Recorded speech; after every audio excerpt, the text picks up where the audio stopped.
మత్తయి సువార్త 25వ అధ్యాయం. మత్తయి సువార్త 25వ అధ్యాయం 14వ వచనం నుండి. మత్తయి సువార్త 25వ అధ్యాయం 14వ వచనం నుండి.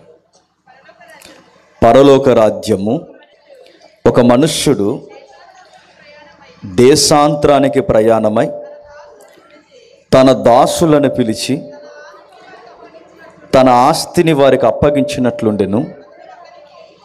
అతడు ఒకనికి 5 తలాంతులను, ఒకనికి 2, ఒకనికి 1 ఎవని సామర్థ్యం చొప్పున వానికి ఇచ్చి వెంటనే దేశాంతరము పోయెను. 5 తలాంతులు తీసుకునినవాడు 5 తలాంతులు తీసుకునినవాడు వెళ్ళి వాటితో వ్యాపారము చేసి మరి 5 తలాంతులు మరి 2 సంపాదించను. అయితే 1 తలాంతు తీసుకునేవాడు వెళ్ళి భూమి త్రవ్వి తన యజమానికి సొమ్ము దాచిపెట్టెను. బహుకాలమైన తరువాత అందరికీ వాయిస్ క్లియర్గా ఉందిగా? ఉన్నా ఉండకపోయినా ఉన్నట్టే. ఇది కొంచెం అర్థం అవట్లేదు. సరే, తెలుగు అక్షరాలు తెలుసు కనుక చదువుకున్నాం. తిరగేసి ప్రశ్నించుకుందాం. మనకేమైనా అర్థమైందా? మనకేం అర్థం కాలేదు. సండే స్కూల్ లెవెల్ నుండి ఎగ్జాంపుల్స్ మనకు సుపరిచితమే అయింది, కానీ వాటి అర్థాల యొక్క ప్రశ్నలు మనం లేవనెత్తుకుంటే కొంచెం ప్రశ్నార్థకంగానే మిగిలిపోతున్నాం. దేవుడు సమకాలీన ఉదాహరణలు ఉపయోగిస్తూ తన మనస్సులో ఉన్న అనేక మాటలను బయటికి వెలువరిస్తున్నాడు. ఆ రోజు 1వ శతాబ్దపు ఉదాహరణలు ఇవన్నీ. ప్రభు అయిన యేసుక్రీస్తు వారు భూలోకంలో జరుగుతున్న పరిస్థితులను ఉపయోగిస్తూనే ఉదాహరణలుగా చెప్పడం స్టార్ట్ చేశాడు. ఇక్కడ యజమానుడు అనగానే నిజంగానే ఏదో ఆఫీసర్ ఉన్నాడు అనుకోకండి. ఇక్కడ ఎవడో దాసుడు ఉన్నాడు అనగానే నిజంగా ఎవరో ఆయన దగ్గర సర్వెంట్స్ పనిచేస్తున్నారు అనుకోకండి. ఇక్కడ యజమానుడు అంటే ఎవరంటే సాక్షాత్తు దేవుడే. ఇక్కడ దాసులు అనగా ఎవరంటే మనుషులే. గొడవ లేదంట. ఆయన ఊరి నుంచి తిరిగి వస్తున్నప్పుడు గొడవ లేదట. ఆయనను గూర్చి రాయబడిన సంగతులు రాస్తున్నప్పుడు ఆయన లెక్కలు అడుగుతాడు. అక్కడ వచ్చింది గొడవ. ఈ దేవుడితో వచ్చిన గొడవ ఈయన లెక్కలు అడుగుతాడంటే ఈయన ఖచ్చితంగా లెక్కలు అడుగుతాడు. ఆయన స్వభావం అది. ఆయనకి ఇవ్వడమే కాదు, ఇచ్చిన తర్వాత వాటిని ఏం చేసామో అడుగుతాడు. ఆయన 10 మంది కుష్ఠరోగుల్ని శుద్ధులుగా మార్చాడట. ఆ 10 మంది కుష్ఠరోగులు తిరిగి వెళ్ళిపోయిన తర్వాత మరలా తిరిగి వచ్చింది ఎవరంటే ఒక్కడు. ఆ వచ్చిన ఒక్కడిని అడిగింది ఏంటో ప్రశ్న మనకు తెలుసు. మిగిలిన 9 మంది ఏరని అడిగాడు. అంటే ఆయన అడుగుతాడు. ఆదాము పండు తెంచి ఎక్కడో పొదల చోట దాక్కున్నప్పుడు ఆదాము తెంచాడని దేవునికి సర్వం పేరేంటని అడుగుతాడు. జనసమూహంలో ఆయన నడిచి వెళ్ళిపోతున్నప్పుడు వెనకాల నుంచి ఎవరో ఒక స్త్రీ రక్తస్రావంతో తడిసిపోతున్న ఆ స్త్రీ తన వస్త్రపు చెంగును తాకిందని ఆయనకు తెలుసు, అయినా అడుగుతాడు ఆయన. అంటే ఈయన యొక్క స్వభావాన్ని మనం తెలుసుకుంటే ఈ గూర్చి మనం చదువుతున్నప్పుడు బైబిల్లో ఎక్కువగా ఏ సంగతులు రాయబడ్డాయంటే దేవుని గూర్చి ఎక్కువ రాయబడింది. దేవుడు తర్వాత మరలా బైబిల్లో ఎక్కువ ఏ సంగతులు రాయబడ్డాయంటే మనుషుని గూర్చి ఎక్కువ రాయబడింది. 1 దేవుని గూర్చి, 2 మనుషుని గూర్చి. వీళ్ళిద్దరి యొక్క అవినాభావ సంబంధం ఎలా ఉండేదో, ఎలా తెగిందో, మళ్ళీ ఎలా కలవబోతుందో వీటి నేపథ్యాలు తెలియచేయడమే బైబిల్ పని. ఈ బైబిల్ యొక్క నేపథ్యాన్ని మనం జాగ్రత్తగా అర్థం చేసుకుంటే దేవుడు మానవుల పట్ల ఏం కోరుకుంటున్నాడో చాలా స్పష్టత మనకు వస్తుంది. అందుకే బైబిల్ మనం అలా చదువుతున్నప్పుడు ఎక్కువగా బైబిల్లో రాయబడింది మానవ చరిత్రలు ఎక్కువ రికార్డ్ చేయబడ్డాయి. రాజుల చరిత్రలకు పెద్దపీట వేయలేదు, ఖగోళానికి పెద్దపీట వేయలేదు, భూగర్భ శాస్త్రాలు రాయడానికి ఆయన పెద్దపీట వేయలేదు. బైబిల్లో ఎక్కువగా దేవుడు ఏ చరిత్రను రాశాడంటే మానవ వృత్తాంతాలు ఎక్కువ రాశాడు. అంటే వాటిని క్యారెక్టర్ స్టడీ అంటారు. ఈ క్యారెక్టర్ స్టడీ అంటే మనుషులు దేవుడి మీద ఆనుకుంటే ఎలా ఉంటారో, ఆనుకోకపోతే పరిస్థితులు ఎలా ఉంటాయో, దేవుడు అనే ఒక పాత్ర మానవ జీవితంలో ఎంత ముఖ్యమైన పాత్రగా పోషిస్తాదో తెలుసుకోవాలని మనకన్నా ముందు అశ్వులు బాసిన అనేక మంది చరిత్ర బైబిల్లో రాశారు. అంటే వీటిని గూర్చి మనం చదువుకున్నప్పుడు మనకి ఏమర్థమవుద్ది? దేవుణ్ణి పట్టుకుంటే దినదినం ఎదిగిన వారు ఎలా ఉన్నారో బైబిల్లో రాశారు. దేవుణ్ణి పట్టుకుని నిర్లక్ష్యంగా ఉంటే దినదినం ఎలా రాలిపోయారో కూడా బైబిల్లో రాశారు. అంటే ఈ రాలిపోయిన సంగతులు ఎందుకు? వాటి గూర్చి స్టడీ మనం చేస్తే మనం ఎందుకు రాలిపోకూడదో, ఎలా జాగ్రత్తగా ఉండాలో మనకు అర్థమవుతుంది. వీటిని గూర్చి తెలుసుకోవడం అంత ప్రాముఖ్యం అంటే చాలా ప్రాముఖ్యం. ఎందుకంటే ఈయన అడుగుతాడు, ఈయన నువ్వు ఇల్లు అడుగు, నీకు ఇల్లు ఇస్తాడు. ఇల్లు ఇచ్చిన తర్వాత మళ్ళీ ఆ ఇంటిని గూర్చి లెక్క అడుగుతాడు.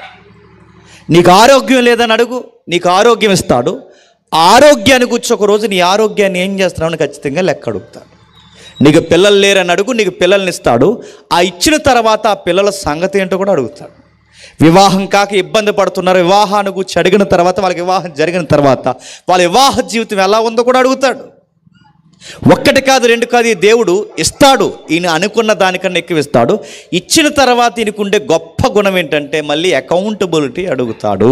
ఆ అకౌంటబిలిటీకి మనం సరిపోకపోతే నిప్పులు కుప్పలు తెచ్చి నెత్తి మీద పోసుకున్నవారు అవుతాం. ఈ దేవుడిని కేవలం ప్రేమామయుడిగానే చూడకండి. ఈ దేవుడిని కేవలం ఆశీర్వాదాలు ఇచ్చే దేవుడిగానే చూడకండి. ఈ దేవుడిని లెక్కలు అడిగే దేవుడిగా కూడా చూడండి.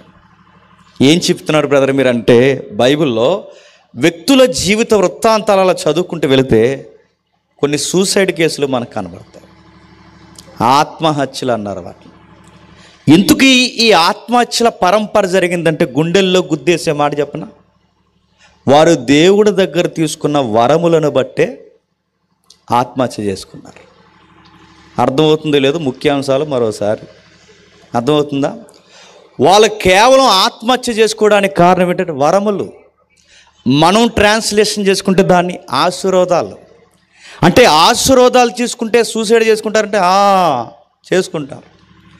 ఆశీర్వాదం తీసుకుంటే సూసైడ్ ఎందుకు చేసుకుంటారు? మనం తెల్లారితే మోకాళ్ళు వేస్తే కిరాణాలు ఇష్టం తిప్పుతాం దేవుని దగ్గర. దేవా అది ఇచ్చే, దేవా ఇది ఇచ్చే, దేవా మా పిల్లల్ని దీవించే, దేవా మా కుటుంబాన్ని దీవించే, దేవా మా వ్యాపారం. ఎన్ని అడుగుతామో, ఎన్ని అడగకూడదు అడుగుతాం. అడగండి కాదంటలేదు, కానీ ఎన్ని అడిగినా ఒక మాట గుర్తుపెట్టుకోండి, షరతులు వర్తిస్తాయి. ఖచ్చితంగా కొన్ని షరతులు వర్తిస్తే ఆ షరతులను పాటించకపోతే ఆశీర్వాదాలు తీసుకున్న వారు ఏమైపోయారో బైబిల్లో రాయబడ్డాయి. ఏమైందంటే మచ్చుకి 3 ఉదాహరణలు చెప్తాను, జాగ్రత్తగా వినండి. బైబిల్లో ఇశ్రాయేలు చరిత్ర ఒక చరిత్ర తెలుసుగా. ఆ సమాజం నిజమో కాదో తెలియాలంటే ఇప్పటికీ టీవీ 9లో ఇజ్రాయెల్ ఇరాన్ వార్ అని మనకు లైవ్ వస్తుంది, మీరు చూడండి. అంటే ఇజ్రాయేల్ అనే ఒక దేశం నిజంగానే ఉంది, ఇశ్రాయేల్ అనే చరిత్ర నిజంగానే ఉంది. ఆ ఇశ్రాయేలు సమాజానికి దేవుడు ఒకరోజు నాయకుడిగా వ్యవహరించిన దాఖలాలు బైబిల్లో కనబడతాయి. ఇశ్రాయేలు సమాజం మనకు తెలుసు. వారు ఐగుప్తీ నుంచి విడిపింపబడిన తర్వాత 430 సంవత్సరాలు బానిసలుగా ఉన్న వారికి దేవుడు కానాను భూభాగాన్ని ఇచ్చాడు. ఎప్పుడైతే వారి కానాను భూభాగాన్ని దేవుడు అనుగ్రహించాడో, వారు కానాను భూభాగానికి వచ్చిన తర్వాత అప్పటి వరకు వాళ్ళకి నాయకులు లేరు, అప్పటి వరకు వాళ్ళకి రాజులు లేరు, అప్పటి వరకు వారు మనుషుల చేత పరిపాలింపబడాల్సినంత అవసరత వాళ్ళకి లేదు. మరి అప్పటి వరకు వాళ్ళకి నాయకుడు ఎవరు? దేవుడే వాళ్ళకి నాయకుడు. మరి వాళ్ళకి రాజులు లేరంటే దేవుడే వాళ్ళకి రాజు. అరణ్యంలో 40 సంవత్సరాలు వారిని నడిపించినప్పుడు దేవుడు వాగ్దానాలు ఇచ్చి ఆ వాగ్దానాల కళ్ళ ముందు చూస్తుండగానే వారికి నెరవేర్చేవాడు. చక్కగా నడిపించాడు, అనుకున్న ప్రాంతానికి నడిపించాడు, వాగ్దాన భూభాగానికి వచ్చారు. వచ్చిన తర్వాత ఒక పొలిటికల్ మూమెంట్ ఇజ్రాయెల్ దేశంలో స్టార్ట్ అయింది. ఒక రాజకీయ పరివర్తన, ఒక రాజకీయ శాస్త్రం, ఒక పొలిటికల్ సైన్స్ అనే ఒక పేజ్ స్టార్ట్ అయింది. ఏమైంది? అప్పటి వరకు న్యాయాధిపతులు ఉండేవారు, జడ్జెస్. ఈ న్యాయాధిపతుల కాలం తర్వాత సరిగ్గా ఇక న్యాయాధిపతుల కాలం ముగిసిపోతుంది అనుకునే సమయానికి చిట్ట చివరి న్యాయాధిపతిగా మనకి బెంచ్ మార్క్గా కనబడేది ఎవరైనా ఉన్నారు అంటే సమూయేలు. ఎవరు? సమూయేలు గారు. ఆయన న్యాయాధిపతి అలాగే ప్రవక్త కూడా. ఈ న్యాయాధిపతికి వ్యవహరిస్తున్న ఈయన రిటైర్మెంట్ టైంకి దగ్గరకు వచ్చేసాడు. ఆయన బతుకుండగానే దేశానికి మళ్ళీ ఒక రిప్రజెంట్ కావాలని వారిని వీరిని రిప్రజెంట్గా పెడితే బాగోదనుకున్నాడో మరి ఏమనుకున్నాడో తెలియదు, కానీ తన సొంత కొడుకుల్ని ప్రతినిధులుగా పెట్టడం జరిగింది. తన సొంత కొడుకుల్ని ఎప్పుడైతే న్యాయాధిపతులుగా పెట్టారో, తెలుగులో సామెత ఉంది, పండిత గర్భాన్నట సొంట్లు పుట్టారట. పరమ సొంట్లు పుట్టారు. ఎవరికి? సమూయేలు గారికి. ఎప్పుడైనా సమూయేలు గారి యొక్క లైఫ్ స్టడీని మీరు గమనించండి. సమూయేలు కొడుకులు పాడవడానికి జస్ట్ నేను అవుట్లైన్ మాత్రమే చెప్తున్నాను. సమూయేలు కొడుకులు పాడైపోవడానికి అతిపెద్ద కారణం ఏంటి చెప్పనా? సమూయేలు, బాగా వినాలి, సమూయేలు గారు ఊరికి ఇంపార్టెంట్ ఇచ్చాడు, రచ్చబండ్లో కేసులకు ఇంపార్టెంట్ ఇచ్చాడు, ఇరుగు పొరుగు గొడవల చక్కబెట్టడంలో ఇంపార్టెంట్ ఇచ్చాడు. తన లైఫ్ అంతా సువార్త జర్నీలో తిరగడమే సరిపోయింది తప్ప సమూయేలు గారి యొక్క కొడుకులు అలా తయారవడానికి కారణం ఏంటి చెప్పనా? తన కొడుకులకి ఇవ్వాల్సిన సమయం ఇవ్వకపోవడం వల్లనే, తన సేవా జీవితం బిజీ అయిపోవడం వల్లనే తన కొడుకులు పాడైపోయారు. పాడైపోయారన్న సంగతి ఆయనకి తెలియనంతగా పాడైపోయారు. తన కొడుకులు ఎప్పుడైతే, మీరు గమనించండి, తన కొడుకులు ఎప్పుడైతే న్యాయాధిపతులు అయ్యారో సమూయేలు కంటపడకుండా కొన్ని రాజకీయ పరిస్థితులు వాళ్ళు తీసుకొచ్చి లంచాలకే మరిగారు. దొంగ తీర్పులు ఇస్తున్నారట. ఏమైనా దొంగ తీర్పులు ఇస్తున్నారంటే, డబ్బు ఉన్నవాడికి ఒకలాగా, డబ్బు లేనివాడికి ఒకలాగా, నోరు ఉన్నవాడికి ఒకలాగా, నోరు లేనివాడికి ఒకలాగా, చిన్నోడికి ఒకలాగా, పెద్దోడికి ఒకలాగా, మోతుబరికి ఒకలాగా, సామాన్యుడికి ఒకలాగా దొంగ తీర్పులు ఇచ్చుకుని లంచాలకు మరిగేశారట సమూయేలు కొడుకులు. ఎప్పుడైతే సమూయేలు కొడుకులు లంచాలకు మరిగారో గుప్పుమన్న వార్త ప్రజల్లో స్టార్ట్ అయిపోయింది. ప్రజల్లో విప్లవం వచ్చింది. ఏంటంటే, ఈ పనికిమాలినోళ్ళు మనకు న్యాయాధిపతులుగా ఉన్నంతకాలం మన దేశం బాగుపడదు, పెద్ద ఆయన ఉన్నంతసేపే మన దేశానికి ఏదైనా సమాధానం దొరుకుద్ది. నేడో రేపో సమూయేలు గారు చనిపోయేలా ఉన్నారు కనుక సమూయేలు గారు ఉండగానే కాస్తంత మంచి నాయకుడు మనకు కావాలని ఒక రిక్వెస్ట్ సమూయేలు గారికి పెట్టాలని చెప్పి అందరూ ఒక రాజకీయ ఎజెండాతో వచ్చి ఒక పాయింట్ పట్టుకున్నారు. ఆ పాయింట్ ఏంటంటే, ఇరుగు పొరుగు సామ్రాజ్యాలు ఎలాగైతే రాజులు పరిపాలనలో ఉన్నాయో ఇజ్రాయెల్ దేశంలో ఇప్పటివరకు రాజులు లేరు గనక మాకు ఒక రాజు కావాలి అన్నారు. వాళ్ళు ఎందుకు రాజు కావాలన్నారు? అక్కడ ఇంటర్నల్గా కనబడే ఆన్సర్ ఏంటంటే, ప్రజలు ఎందుకు రాజు కావాలంటున్నారు? సమూయేలు కొడుకులు సమూయేలులా ఉంటే ఖచ్చితంగా వాళ్ళు రాజు కావాలని అడుగుతారా? అంటే వాళ్ళు ప్రత్యక్షంగానో పరోక్షంగానో ప్రజల నోట ఇలాంటి విప్లవాత్మకమైన మాట రావడానికి, వాళ్ళు అడిగింది తప్పే, వాళ్ళు రాజు కావాలని అడగడం తప్పే, కానీ వాళ్ళు అలాంటి మాట పలకడానికి కారణం సమూయేలు కొడుకులు తినంగా లేరు గనక. సమూయేలుది ప్రాబ్లం ఎంతో కొంత ఉంది అక్కడ. ఆ సమూయేలు కొడుకులు ఏమని అడిగారంటే, లంచాలు అడిగేసరికి ప్రజలు తట్టుకోలేక వాళ్ళు ప్రజల్లోంచి ఒక చైతన్యం వచ్చింది, మాకు రాజు కావాలన్నారు. దేవుడి దగ్గరికి సమూయేలు గారు వెళ్ళి, ప్రభువా వీళ్ళు రాజు కావాలని అడుగుతున్నారంటే, సమూయేలు వాళ్ళకి చెప్పు, ఒక మనిషి మరొక మనిషికి రాజు అవుతాడంటే ఎంత ప్రాబ్లమెటిక్ ఉంటుందో చెప్పు. అయినా నువ్వెందుకు బాధపడుతున్నావు? బాధపడాల్సింది ఎవరు? నేను బాధపడాలి సమూయేలు, నువ్వెందుకు బాధపడుతున్నావు? ఎందుకు దేవుడు ఆ మాట అన్నాడు తెలుసా? ఆయన పూర్తిగా ఎలిబరేట్ అవ్వలేదు, కానీ ఎందుకు దేవుడు సమూయేలుతో ఆ మాట అన్నాడంటే, బాధపడాల్సింది నువ్వు కాదు నేను. ఎందుకు నేను బాధపడాలంటే, నీ కొడుకులే తినంగా ఉంటే ఈరోజు వీళ్ళ నోట ఆ మాట రాదు. అదే అక్కడ మీనింగ్. నీ కొడుకులు తినంగా లేరు గనకే వీళ్ళ నోటంటే ఇలాంటి మాటలు వస్తున్నాయి. ఇప్పుడు నేను అడుగుతున్నాను సమూయేలు, వాళ్ళకి ఒక మాట చెప్పు. మనుష్యుడు మరొక మనుష్యుకు రాజు అయితే ఎంత ప్రాబ్లమెటిక్ ఉంటుందో చెప్పు. వాడు గుర్రాలని ఈ ప్రజలు మేపాలి, వాడు గుర్రాల ముందు రథాల ముందు పరిగెట్టాలి. ఒక మనిషి రాజు అయితే వాడి ఇంట్లో ఊడిగించేయాలి. వాడు నాయకుడైన తర్వాత మీ పిల్లలు మనవరాళ్ళ వరకు వాళ్ళకి సేవలు చేయడానికి తప్ప వాడిచ్చిన ఏ వాగ్దానాలు మీకు నెరవేర్చరు. చివరికి రాజులు ఎదుగుతారు, సామాన్యులుగా మీరు మిగిలిపోతారు. ప్రజల వలన మరొక ప్రజ మనుషుల్ని పరిపాలించడం అనేది చరిత్రలో ఎప్పుడు అన్ఫిట్ అని చెప్పు సమూయేలు అని. ఈ స్టోరీ అంతా సమూయేలు గారు వెళ్ళి ప్రజలకి వినిపిస్తే ఇంతమంది ప్రజలను పోగేసి మొత్తం ప్రజలకు వివరిస్తే ఆ ప్రజలు అన్నారట, మొత్తం విన్న తర్వాత మాకు రాజే కావాలన్నారంట. మరి అలా కాదురా, ఇలా జరుగుద్ది. ఒక మనిషి మరొక మనిషికి మాదిరికరమైన నాయకుడిగా ఎప్పటికీ ఉండలేడు. దేవుడే సాక్షాత్ వివరించమని చెప్పాడంటే మొత్తం వివరణ తర్వాత వీళ్ళు అన్నారట, మాకు రాజే కావాలి. దేవుడు అన్నాడు, ఎలాగ ఏడుస్తున్నారు కనుక వారికి నచ్చినట్టే ఒక రాజుని, నేను రాజుని సిద్ధపరుస్తానన్నప్పుడు సమూయేలు గారు అలా తిరుగుతున్నాడు రాజుని ఎవరిని సెలెక్ట్ చేయాలని. అలా తిరుగుతుండగా సరిగ్గా అదే టైంలో ఇజ్రాయెల్లో చాలా పొడవుండి లాంగ్ హెయిర్ వేసుకుని చూస్తే ఇతడు ఖచ్చితంగా రాజే అన్నంటి ఫీలింగ్ ఇచ్చే ఒక అందమైన ఒక అబ్బాయి అలా తిరుగుతున్నాడు. ఆ అబ్బాయి పేరు సౌలు. ఆ అబ్బాయి ఎందుకు అటువైపు తిరుగుతున్నాడంటే, వాళ్ళకు ఫ్యామిలీలో ఒక ప్రాబ్లం వచ్చింది. వాళ్ళ నాన్నగారి యొక్క బిజినెస్లో ఉన్న గాడిదలు తప్పిపోయాయి. ఆ గాడిదల్ని ఈ అబ్బాయి టేకప్ చేస్తున్నాడు. నాన్నగారికి బిజినెస్లో అందొస్తున్నాడు. ఎప్పుడైతే ఆ గాడిదలు తప్పిపోయిన గాడిదల కొరకు ఆ అబ్బాయి ఎత్తుక్కుంటూ అలా తిరుగుతూ ఉండగా ఆ గాడిదల్ని ఎతుకుతున్న టైంలోనే సరిగ్గా సమూయేలు గారికి ఆ అబ్బాయి సైట్ అయ్యాడు. ఒకరికొకరు మాట్లాడుకున్నారు. గాడిదల విషయాన్ని ఈ సమూయేలు గారికి చెప్పాడు. ఏది ఏమైనా దేవుడు ఏమన్నాడంటే, సమూయేలు ద్వారా ఒక ప్రేరేపణ ఇచ్చే దేవుడు ఎలా అన్నాడు, ఇశ్రాయేలుకి రాజువు నువ్వే అనగానే ఈ అబ్బాయి కంగారు అయిపోయాడు. ఎందుకు చెప్తున్నాను వినండి. ఎప్పుడైతే ఈ అబ్బాయి కంగారు అయిపోయాడు, ఈ అబ్బాయి చూడడానికి ఎత్తుకుంటాడు, చూడ్డానికి హీరోలా కనబడతాడు. ఇశ్రాయేల్లో పురుషులందరూ ఎవరైనా సరే సౌలు గారికి భుజాల దగ్గరికి వస్తాడంటే ఈయన చాలా పెద్ద పొడవు ఉంటాడు అన్నమాట. అంత హైట్ ఉన్న ఈయన, మీరు గమనించండి, అంత హైట్ ఉన్న ఈయన ఎక్కడ చూసిన వెంటనే అట్రాక్షన్ పర్సనాలిటీలా ఉంటుంది. కానీ ఆయన గుండె ధైర్యం మాత్రం చాలా తక్కువ. చాలామంది చూడండి, చూడడానికి బాగుంటారు కానీ ధైర్యం మాత్రం చాలా తక్కువ. పిరుకోడు, సై ఎక్కువ. ఏదన్నా ఎవరైనా కొత్తోళ్ళు వస్తే సౌలు గారి గురించి బైబిల్లో రాయబడింది, ఎవరైనా కొత్తోళ్ళు సౌలు గారి ఇంటికి వస్తేనట మిద్ది మీదకి పోయి దాక్కునేవాడట. కొంతమందిని మీరు చూసారా, ఎవరైనా చుట్టాలు మన ఇంటికి వస్తే చుట్టాలు సిగ్గుపడాలి, ముందు మనం సిగ్గుపడిపోతాం. వాళ్ళ బయట ఉంటే ముందు మనం బయటికి రాం. అదో రకమైన యాటిట్యూడ్ ఉన్న వాళ్ళు ఉంటారు చూసారా.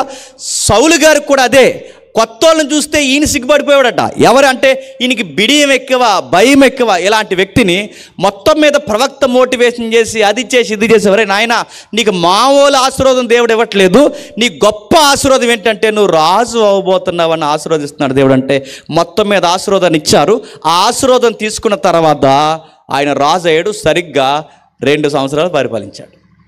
ఆయన పరిపాలించిన 40, సరిగ్గా 2 సంవత్సరాలు పరిపాలించేసరికి ఎక్కడ లేని మోజు సింహాసనం పిచ్చి వచ్చేసింది ఆయనకి. ఆ సింహాసనం పిచ్చి అంటే ఆయన నిద్రపోయినా లేచిన ఫేమ్ నేమ్ కోసం కొట్టుకోవడం స్టార్ట్ చేశాడు. ఎప్పుడైతే ఈ ఫేమ్ నేమ్ కోసం కొట్టుకుంటున్నాడో ఒక యుద్ధానికి పిలుపునిచ్చారు అపోజిషన్. ఆ రోజుల్లో ఇశ్రాయేలుకి బద్ధ శత్రులు ఎవరైనా ఉన్నారంటే ఫిలిస్తీన్లు. అపోజిషన్ పిలిపించేమందంటే యుద్ధానికి రమ్మన్నారు. వీళ్ళందరికీ ఒక బ్యాటిల్ గ్రౌండ్ ఉండేది ఆ రోజుల్లో. ఎందుకు చెప్తాను వినండి, మీకు అర్థమవుద్ది. వాళ్ళందరికీ ఒక యుద్ధ భూమి ఉండేది. ఆ రోజుల్లో దేశానికి యుద్ధం వస్తే ఇద్దరు దేశాలు కొట్టుకోవడానికి ప్రత్యేకమైన ఒక యుద్ధ భూమి ఉండేది. అక్కడికి పోయి కొట్టుకునేవారు ఎవరు?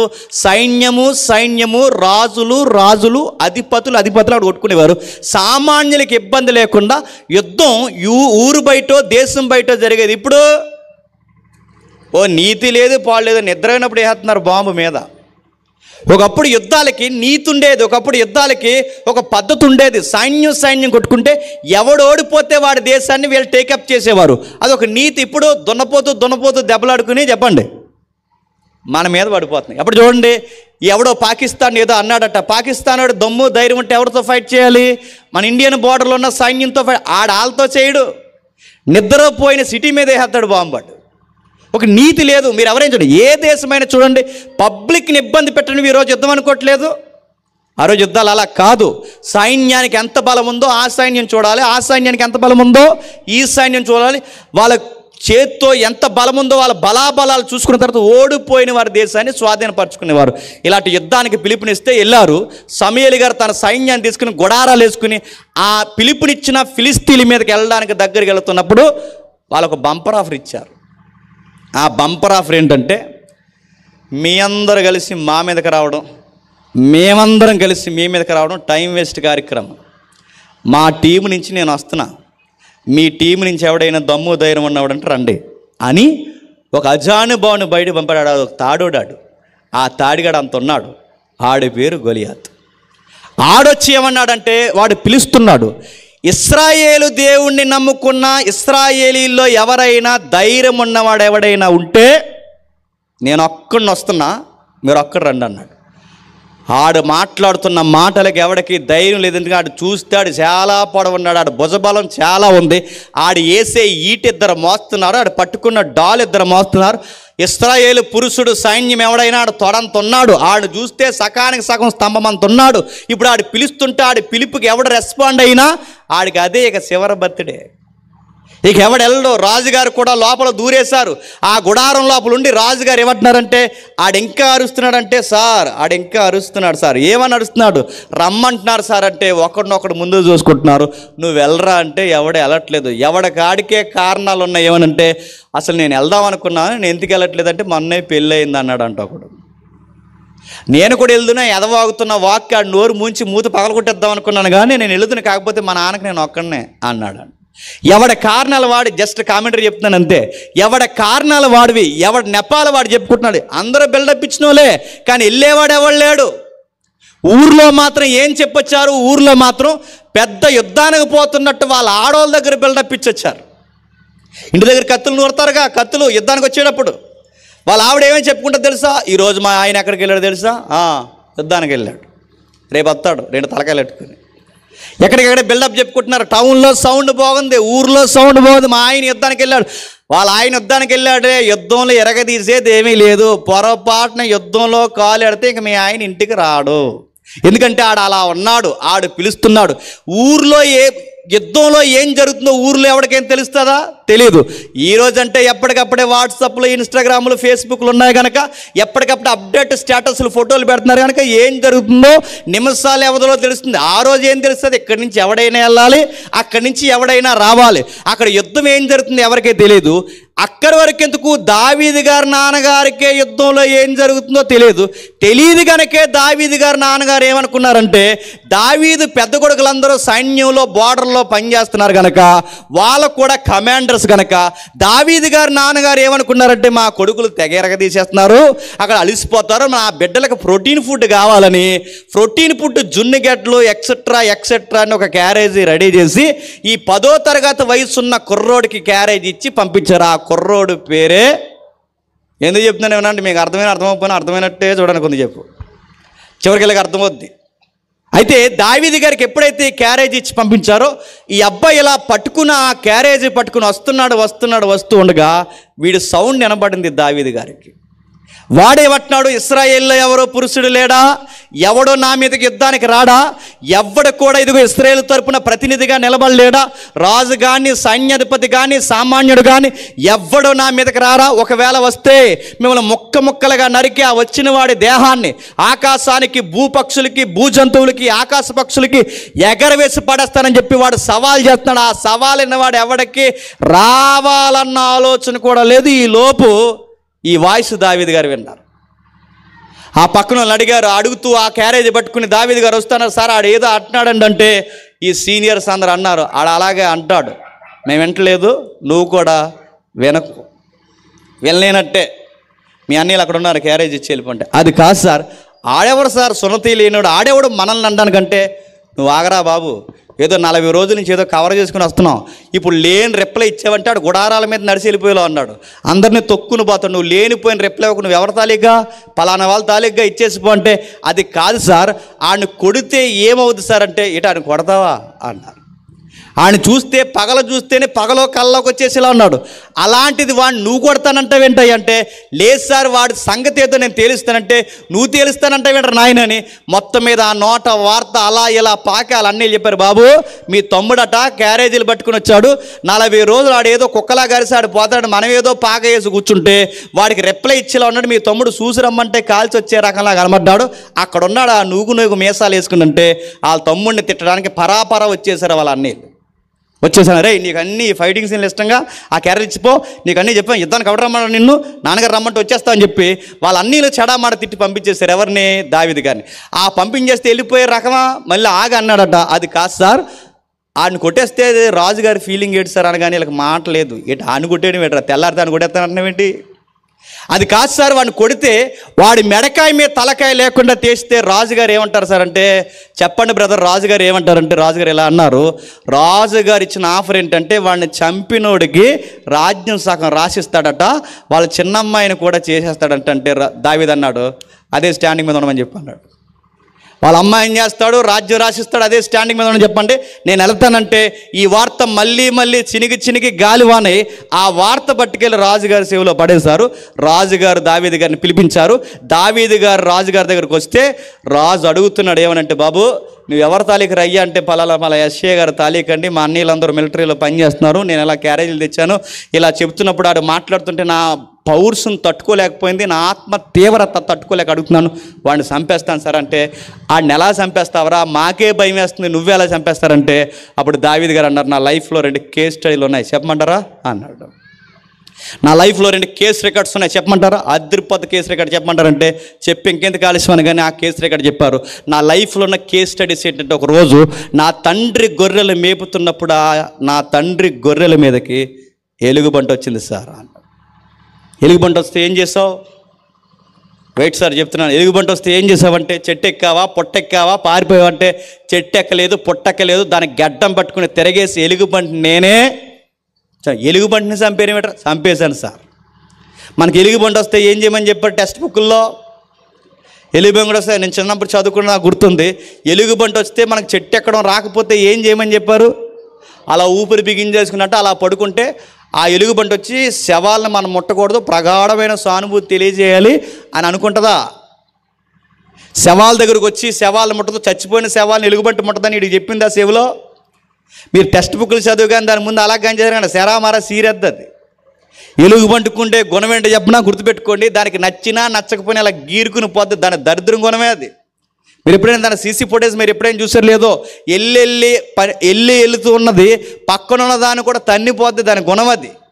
ఓ పద్ధతి ఉండదు, ఒక పాడు ఉండదు. జంతువుల్లో అతి ప్రమాదకరమైన జంతువు ఏడు చెప్పినా ఎలుగుబంటి. జంతువుల్లో అతి ప్రమాదకరమైన పిరికిది ఎవరు చెప్పినా ఎలుగుబంటి. జంతువుల్లో పిరికిది కనుక అంత ప్రమాదకరమైనది. ఎప్పుడు గుర్తుపెట్టుకోండి, మనుషుల్లో అందరికన్నా ప్రమాదకరమైన వ్యక్తులు ఎవరు చెప్పినా పిరుకోళ్ళు.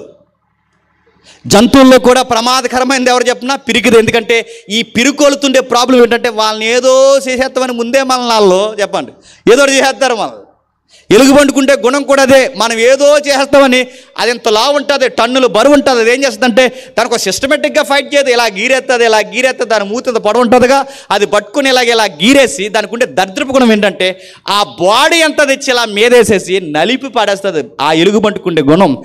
దాంతో ఎవరైనా ఫైట్ చేయాలంటే దానికి ఒక సిస్టమేటిక్ ఫైటింగ్ ఉండదు. దానికి పులి ఉందంటే ఒక సిస్టమేటిక్ ఉంటుంది, సింహం ఉందంటే ఒక సిస్టమేటిక్ ఉంటుంది, ఎలుగుబంటి ఒక సిస్టమేటిక్ ఫైట్. దాని బాడీ అంతా మనకి వేసి గుద్దేయడం చూస్తుంది. అందుకే ఎప్పుడైనా గొడవ వచ్చినప్పుడు పెద్దవాళ్ళు అంటారు, ఏంట్రా ఎలుగుబంటిలో మీదడిపోతున్నామని. ఎందుకంటే అదో లక్షణం. అది ఎలుగుబంటితో ఫైట్ చేయాలంటే దావీదు గారు ఎలా ఫైట్ చేశాడంటే, ఆ ఎలుగుబంటిని తిరగేసి కొట్టాడట. కొడితే ఎలుగుబంటి చనిపోయిన దాని నోట్లో నుంచి గొర్రెపిల్లని నడిపించాడట. ఈ కేస్ స్టడీ నిజమో కాదో వాకప్ చేసుకునే లోపే సౌలు గారికి అర్థమైపోయింది ఇది నిజమే అని. ఎప్పుడైతే ఆ కేస్ స్టడీ విన్నాడో సౌలు గారికి ఆశ్చర్యం కలిగి, ఇంత చిన్నోడు ఆ ఎలుగుబంటి నుంచి ఎలా తన గొర్రెపిల్లని కాపాడాడు స్టడీ విన్న తర్వాత ఆశ్చర్యం కలిగింది. అది దిగముంకునే లోపే, ఆ వార్తను విని ఆశ్చర్యపడే లోపే మరొక వార్త కుక్క తిప్పుకునే లోపు చెప్పాడు. రెండో వార్త ఏంటంటే, ఈసారి సింహం వచ్చింది సార్. ఈ సింహం కూడా మరలా నా గొర్రెపిల్ల, నా తండ్రి గొర్రెల మీద అది దాడి చేసినప్పుడు సింహం నన్ను పరిగెట్టించలేదు, సింహానికి నేను పరిగెట్టలేదు, సింహాన్ని నేనే పరిగెట్టించాను. ఎంతగా నా గొర్రెపిల్లని పట్టుకెళ్ళాలనుకుందో అంతగా దాని మీద ఉగ్ర రూపంతో దాడి చేశాను. సింహం మీద దాడి ఏంటంటే, నా తండ్రి గొర్రెపిల్లని పట్టుకుని వెళ్ళిపోతే నేను చూస్తూ ఊరుకుంటానా? చాలామంది లాజికల్గా క్వశ్చన్ అడుగుతారు, కేవలం గొర్రెపిల్ల కొరకు దావీదు తన ప్రాణాన్ని రిస్క్లో పెట్టాడంటే, నీకు నాకు గొర్రెపిల్లేమో కానీ దావీదికి గొర్రెపిల్ల కాదు అంటే ఎలా? అది ఎలా అంటే, మంచి కాపరట గొర్రెల్ని గొర్రెల్లా చూడ్డట, బిడ్డల్లా చూస్తాడట. మంచి కాపరి గొర్రెలకి పేర్లు పెట్టి పిలుస్తాడట. మంచి కాపరి స్వరం విని వెంటనే గొర్రెలు బిడ్డల్లా పరిగెడుతుంటే, తన బిడ్డన కళ్ళ ముందు ఆ మృగం ఎత్తుకొని వెళ్ళిపోతుంటే తండ్రిలా చూస్తున్న ఈ దావీదు చూస్తూ ఊరుకోగలడా? మీకు అర్థం కావాలంటే ఒక ఉదాహరణ చెప్తాను. ఎప్పుడో చెప్పాను, మీకు చెప్తాను వినండి. మేము ఢిల్లీ మీటింగ్స్కి వెళ్ళాం. పగల ఖాళీగా ఉన్నామని చెప్పి మమ్మల్ని ఎక్కడికైనా తీసుకెళ్తాను. ఎక్కడికి వద్దు, ఎందుకంటే ఢిల్లీ ఎంత అప్డేట్గా ఉంటుందో నాకు తెలుసు. అవన్నీ నేను చూడలేను, చూడాల్సినవి ఏమైనా ఉంటే చూపించాను. హిస్టారికల్ మూమెంట్స్ ఏమైనా ఉంటే చూపించాలంటే, ఒక పెద్ద కట్టడం ఉంది మనకి, కోట. ఆ కోట తర్వాత ఒక పెద్ద, ఇప్పుడు ఒక సూర్య దేవాలయం కట్టారు అక్కడ. అది అయిపోయిన తర్వాత ఇంకా టైం ఉందని ఎక్కడికో తీసుకెళ్తారు. పబ్లిక్ రద్దీగా ఉన్న దగ్గర తీసుకెళ్తారు. అక్కడ వద్దు బాబు, ఎందుకంటే మనకు తెలిసి ఎలాంటి దృశ్యాలు కనబడతాయో అక్కడికి వద్దు. ఏదన్నా జంతువులకు సంబంధించిన నేషనల్ జూ ఏదో ఉందని నేను విన్నాను, అక్కడ తీసుకెళ్ళంటే అక్కడ తీసుకెళ్లారు. చూస్తున్నాం, చాలా జంతువులు ఉన్నాయి, రకరకాల జంతువులు ఉన్నాయి, అన్ని లైన్గా తిప్పుతున్నాయి. నేను అడిగాను, ఈ జింకలు దుప్పులు ఇవన్నీ కాదు కానీ సింహం ఎక్కడుందో చూపించాడు అన్నాను. అక్కడ ఉంది అన్నారు, తీసుకెళ్లారు. అది చూసాం. సింహానికి ఇంత జనం ఎంత ఉన్నారో అంతమంది ఫ్యాన్స్ ఉన్నారు అక్కడ. చాలా కిక్కిరిసిపోయింది. అది అందరూ దాన్ని పిలుస్తున్నారు ఏమని, ఊయ్ కుయ్ రా చూడు, సెల్ఫీలు తీసుకోవడానికి రకరకాలు పిలుస్తున్నారు. ఒక్కని లెక్క చేస్తే కొట్టండి, అది ఎవరిని పట్టించుకోలేదు. ఇలా తన జూలు ఎగరేసుకుని ఇలా తిరుగుతుంది, గాండ్రమని తిరుగుతుంటే తన నోట్లోంచి వస్తున్న ఆ శబ్దానికి, వైబ్రేషన్కి జూలో ఉన్న జంతువులన్నీ గజగజ వణికిపోతుంది. అంటే దాని సౌండ్ అలా ఉంది. సరిగ్గా నాతో పాటు ఇద్దరు ముగ్గురు నా జత పని వారైన సేవకులు వచ్చారు. దాన్ని చూస్తూ ఉండగా మేము డిస్కషన్ చేస్తున్నాం. ఆ డిస్కషన్ ఏంటంటే, తమ్ముడు ఇలాంటి సింహాన్ని దావీదు కొట్టేశాడే అన్నారు. అప్పుడు నేనన్నాను, ఇలాంటి సింహం కాదని, ఇది డొక్క సింహం, ఇది ఇండియాలోది, దీనికన్నా పెద్ద సింహాన్ని కొట్టేశాడు అన్నాను. అదే పాయింట్, అదే అలాంటి సింహాన్ని ఎలా కొట్టేశాడు, దీన్ని చూస్తుంటే ఇప్పుడే మనకు జ్వరం వచ్చేస్తుంది. అలాంటిది దావీదు గారు అలాంటి సింహాన్ని ఎలా కొట్టేశాడు నాకు అప్పుడే స్ట్రైక్ అయిన ఎగ్జాంపుల్. నాకు అప్పుడే మొదటి పాప పుట్టింది. అప్పుడే ఆ పాప అంటే నాకు చాలా ఇష్టం, ఎందుకంటే అచ్చన అలాగ ఉంటుంది. ఆ పాపను చూసిన వెంటనే మైక్ కట్టండి. ఆ పాపను చూసిన వెంటనే నాకు ఎన్ని గొడవలున్నా పీస్ఫుల్గా మారిపోతాను. ఆ అమ్మాయిని చాలా లవ్ బాండింగ్ ఉంటుంది, ఎందుకంటే కూతుర్లకి తండ్రులకి కనెక్టింగ్ ఉంటుందిగా. ఆ అమ్మాయిని నేను ఒక ఎగ్జాంపుల్ చెప్పాను. అన్న నీకు ఒక మాట చెప్పాలి, ఇప్పుడు సింహం అక్కడ ఉంది, నేను ఇక్కడ ఉన్నాను, నా బిడ్డ కూడా జూ దగ్గరకు వచ్చింది, పొరపాటున నా బిడ్డ జారిపోయి ఆ లోపల పడిపోతే ఇప్పుడు సింహం దగ్గరకు వస్తున్నప్పుడు తండ్రిగా నేను ఏం చేస్తానన్నా అని చెప్పాను. సావో రేవో ముందు ఆ సింహాన్ని రాని, నా బిడ్డ మీద అది సింహం అయినా డైనోసార్ అయినా ముందుకు దూకి దాంతో ఫైట్ చేస్తానా చేయనా? బిడ్డ మీద ఉన్న ప్రేమ మరణం కన్నా బలంగా ఫైట్ చేస్తుందా చేయదా? ఈ పాయింట్ మీకు అర్థమైతే, నా బిడ్డ జోలికి వచ్చేది మృగమైనా, అది ఎంత పెద్ద జంతువైనా, అది మీదకి వస్తే దాన్ని తాట తీసి కూర్చోబెట్టిన అది నా బిడ్డ మీద లవ్. అది నా లవ్ ఏం చేస్తుందంటే నా ప్రాణాలకు మించిన శాసనం చేస్తుంది. ఇది మీకు అర్థమైతే, దావీదు గొర్రెల్లా చూడ చెప్పండి, ప్రతి గొర్రె దావీదుకి బిడ్డ. ఆ బిడ్డను ఎత్తుకుని వెళ్ళిపోతుంటే దావీదు చూస్తూ ఊరుకుంటాడా? గడ్డం పట్టుకుని తిరగేసి కిందేసి కొట్టి తన బిడ్డను బయటికి లాక్కొచ్చి ఆ సాక్ష్యాన్ని ఎదజల్లి పాడేశాడు. అదే సాక్ష్యాన్ని సౌలు గారికి ఎప్పుడైతే చెప్పాడో సౌలు గారికి ఆశ్చర్యపోయాడు. 2 కేస్ స్టడీలు విన్న తర్వాత సౌలు గారు అన్నారు, ఇంక అస్సలు ఆపొద్దు, ఈ అబ్బాయికి నా జాకెట్లు తొడిగాను, బుల్లెట్ ప్రూఫ్ జాకెట్లు ఉన్నాయిగా, ఆ జాకెట్లు దొరికితే సైజులు తేడా వచ్చేసింది. సౌలు గారు ఎంత ఉంటారు? చాలా హైట్ ఉంటారు. దావీదు గారు ఎంత ఉంటారు? నార్మల్ హైట్ ఉంటాడు. సౌలు గారు హైట్కున్న ఆ జాకెట్స్ ఏవైతున్నావో ఆ బుల్లెట్ ప్రూఫ్ జాకెట్లు తొడిగితే మ్యాచ్ అవ్వలేదు, ఈయనకి సెట్ అవ్వలేదు, జారిపోతున్నాయి. అప్పుడు దావీదు గారు అన్నారు, సార్ మీ కొలతలు వేరు, నా కొలతలు వేరు, నేను అంటున్నాను మీకున్న నాకున్న ఈ వాడుక లేదు కనుక నేను న్యాచురల్గా ఎలా ఫైట్ చేస్తాను అలా ఫైట్ చేస్తాను వెళ్తానంటే వదిలేశారు. 5 నున్నటి రాళ్ళు ఏరుకున్నాడు, వెళ్ళాడు, గిర్ర ఒక రాయి తిప్పి కొట్టాడు, కొడితే వాడి ముందుకు పడ్డాడు.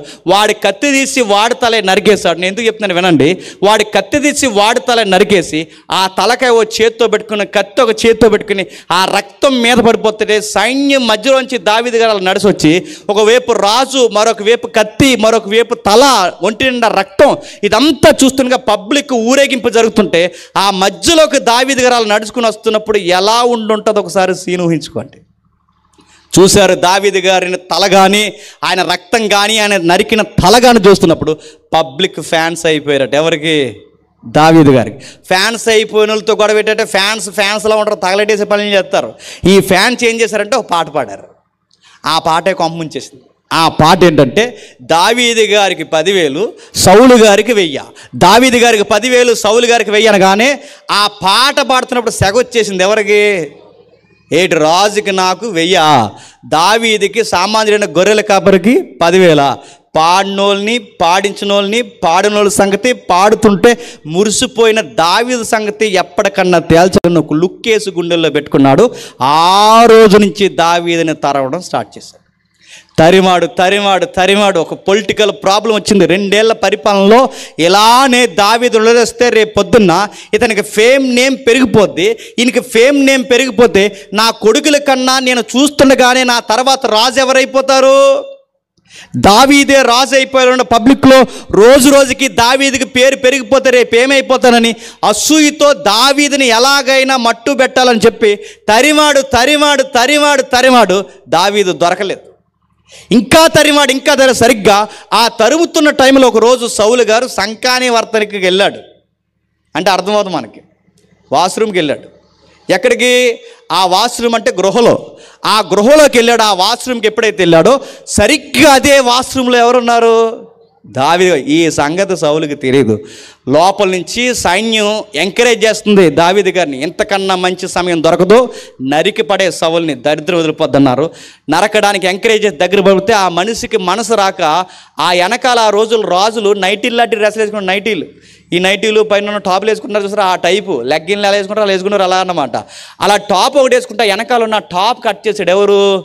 దావీదు గారు. ఎప్పుడైతే దావీదు గారు కట్ చేశారో అంత దూరం సౌలు గారు వెళ్ళిపోయిన తర్వాత అన్నారు, నా తండ్రి సమానంలో సౌలు గారికి మీకు ఒక మాట చెప్పాలి, పురుగు వంటి వాడిని, మట్టి వంటి వాడిని, ధూళి వంటి వాడిని అయిన నన్ను మీరు కొడుకు లాంటి నన్ను ఎంతలా తరుముతారు? నేను మీ దృష్టికి ఏం అన్యాయం చేశానని ఎంత నా మీద పగబెట్టారంటే, ఏ అన్యాయం చేయలేదు, నువ్వు ఎదిగిపోతున్నావనే అన్యాయం. ఏం చేశారని ఎంత నా మీద పగబెట్టారంటే దావీదు గారు ఒక మాట అన్నారు, అయ్యా మీకు విషయం చెప్పాలి, మిమ్మల్ని చంపేయాలంటే 2 నిమిషాల పని గుర్తుపెట్టుకోండి. మీరు వెనకాల ఉన్న చెంగును చూసుకోండి, మీ వెనకాల చెంగు నేను కట్ చేశాను, మీ పీక కట్ చేయడం నాకు పెద్ద, మీ చెంగును కట్ చేసేంత దగ్గరికి నేను వచ్చానంటే మీ పీక కట్ చేయడం నాకు పెద్ద లెక్క ఏం కాదు. కానీ నేను మిమ్మల్ని ఏమీ అనలేను, ఎందుకంటే ఎంతైనాను నాకు ముందుగా అభిషేకింపబడిన దైవజనులు గనక మీ జోలికి నేను రాలేకపోతున్నాను. నా మనసును అర్థం చేసుకోండి, ఈ పురుగు వంటి మనిషి మీద మీకు ఎందుకంత పగ, నన్ను దయచేసి క్షమించి వదిలేయండి తండ్రి గారు అనగానే సౌలు గారు బాధపడుతూనే మరలా లోపల ఒక మనశ్శాంతి లేని ఆందోళన స్టార్ట్ అయిపోయింది. సరిగ్గా అదే బాధలు ఉండగా మళ్ళీ ఫిలిస్తీన్లు ఏమన్నారంటే యుద్ధానికి వస్తారా అని అడిగారు. ఈసారి సైన్యము ఈ వద్దన్న యుద్ధానికి ప్రవక్త వద్దన్నాడు, పరిస్థితులు వద్దన్నాయి. ఈ వద్దన్న యుద్ధానికి సౌలు గారు ఎప్పుడైతే బయలుదేరి వెళ్ళారో పనికి రాని ఒక పనికి మళ్ళీ అవతల నుంచి బాణం వేస్తే ఆ బాణం అలా ఇలా తిరిగి వచ్చి సరిగ్గా సౌలు గారి గుండెల్లో గుచ్చుకుపోయింది. బాగా వినాలి, క్వశ్చన్ అడుగుతాను. సౌలు గారి గుండెల్లో ఎప్పుడైతే గుచ్చుకుపోయిందో, ఇలా గుచ్చుకుపోయిన తర్వాత సౌలు గారి గుండెల్లో గుచ్చుకుపోతే సౌలు గారికి అర్థమైంది ఇదే నా లాస్ట్ రోజు అని, ఇదే నా చివరి రోజు అని. ఎప్పుడైతే అర్థమైందో సౌలు గారు అన్నారట, ఒరే దేహ సంరక్షణ అధిపతి, వాడెవడో బాణం వేస్తే వాడి చేతుల్లో శత్రువుల బాణానికి నేను చనిపోవడం ఏంటి, నీ ఈటి తీసి నన్ను పొడిచి చంపే ఏరమరణం పొందుదాం అనుకున్నాడట.